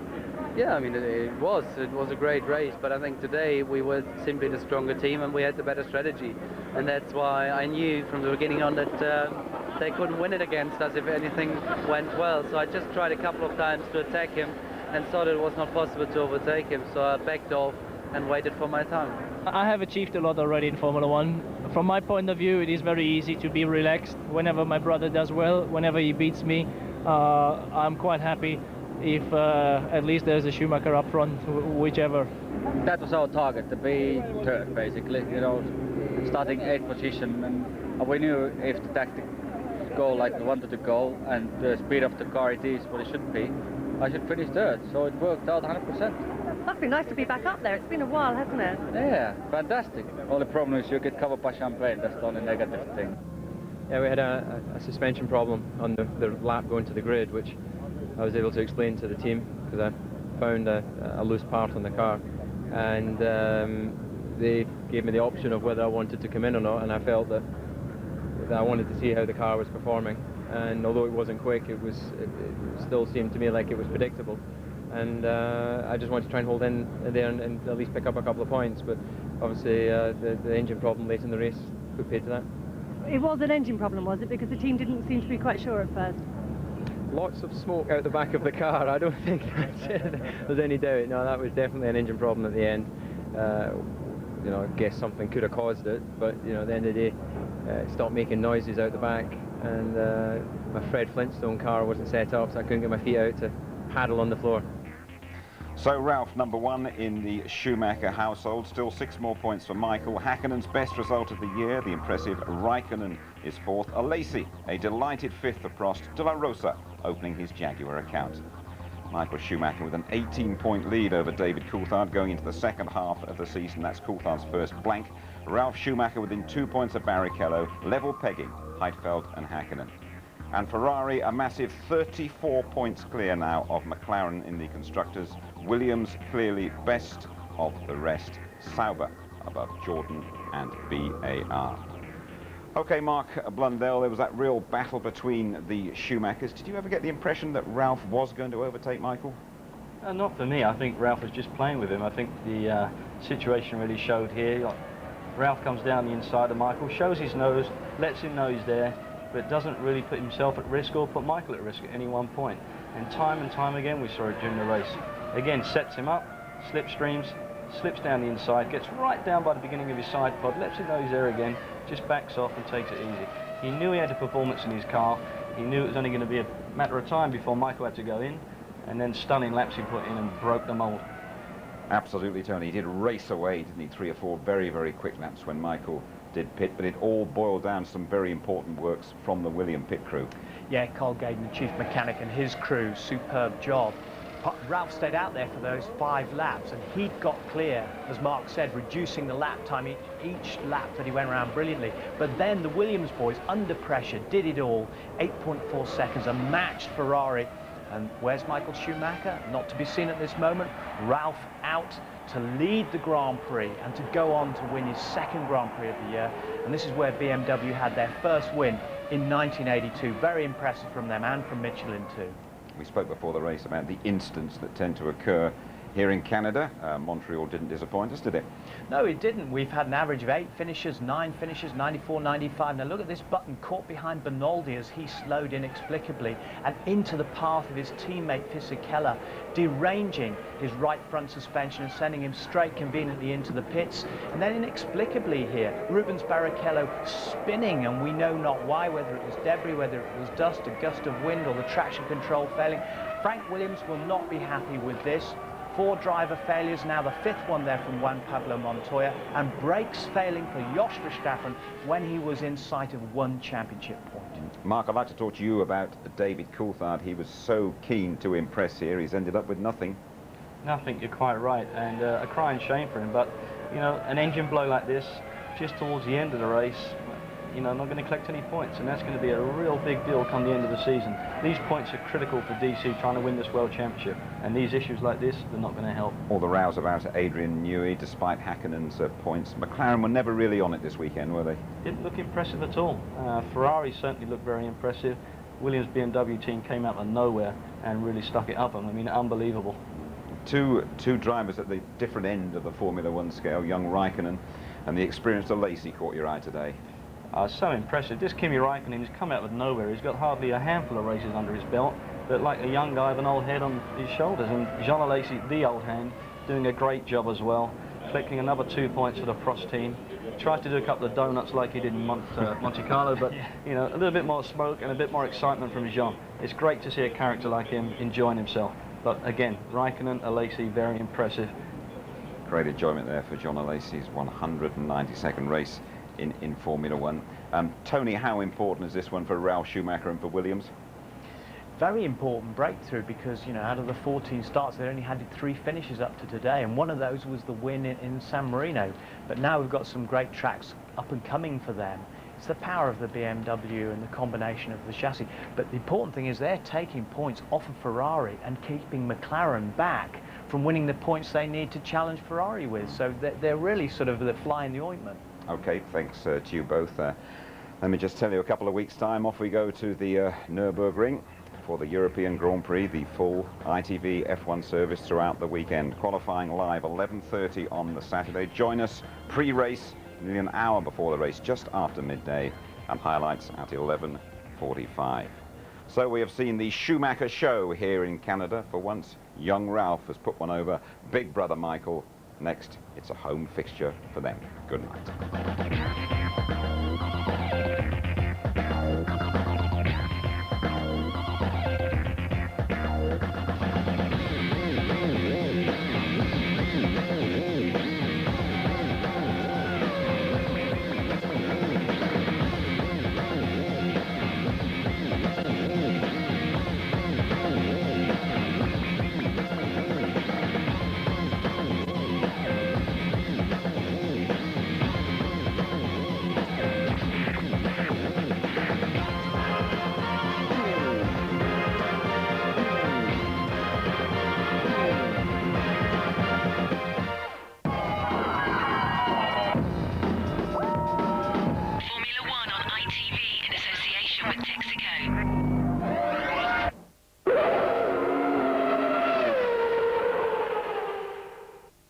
If you'd like to know more about Formula One, the website address sponsored by Foster's is www.itv-f1.com.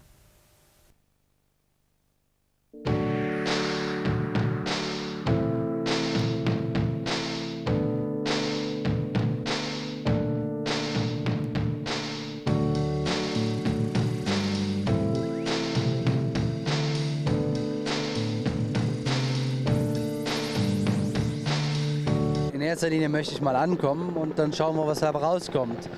Ich glaube, dass wir klar die Möglichkeit haben, einen Podestplatz zu erlangen. Und ich hoffe auch, dass es funktioniert. Wir werden sehen.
Ich weiß auch nicht, aber er hat schon mal gesagt, ich bin Top-WM-Favorit, hat auch kein Recht behalten, also schauen wir mal.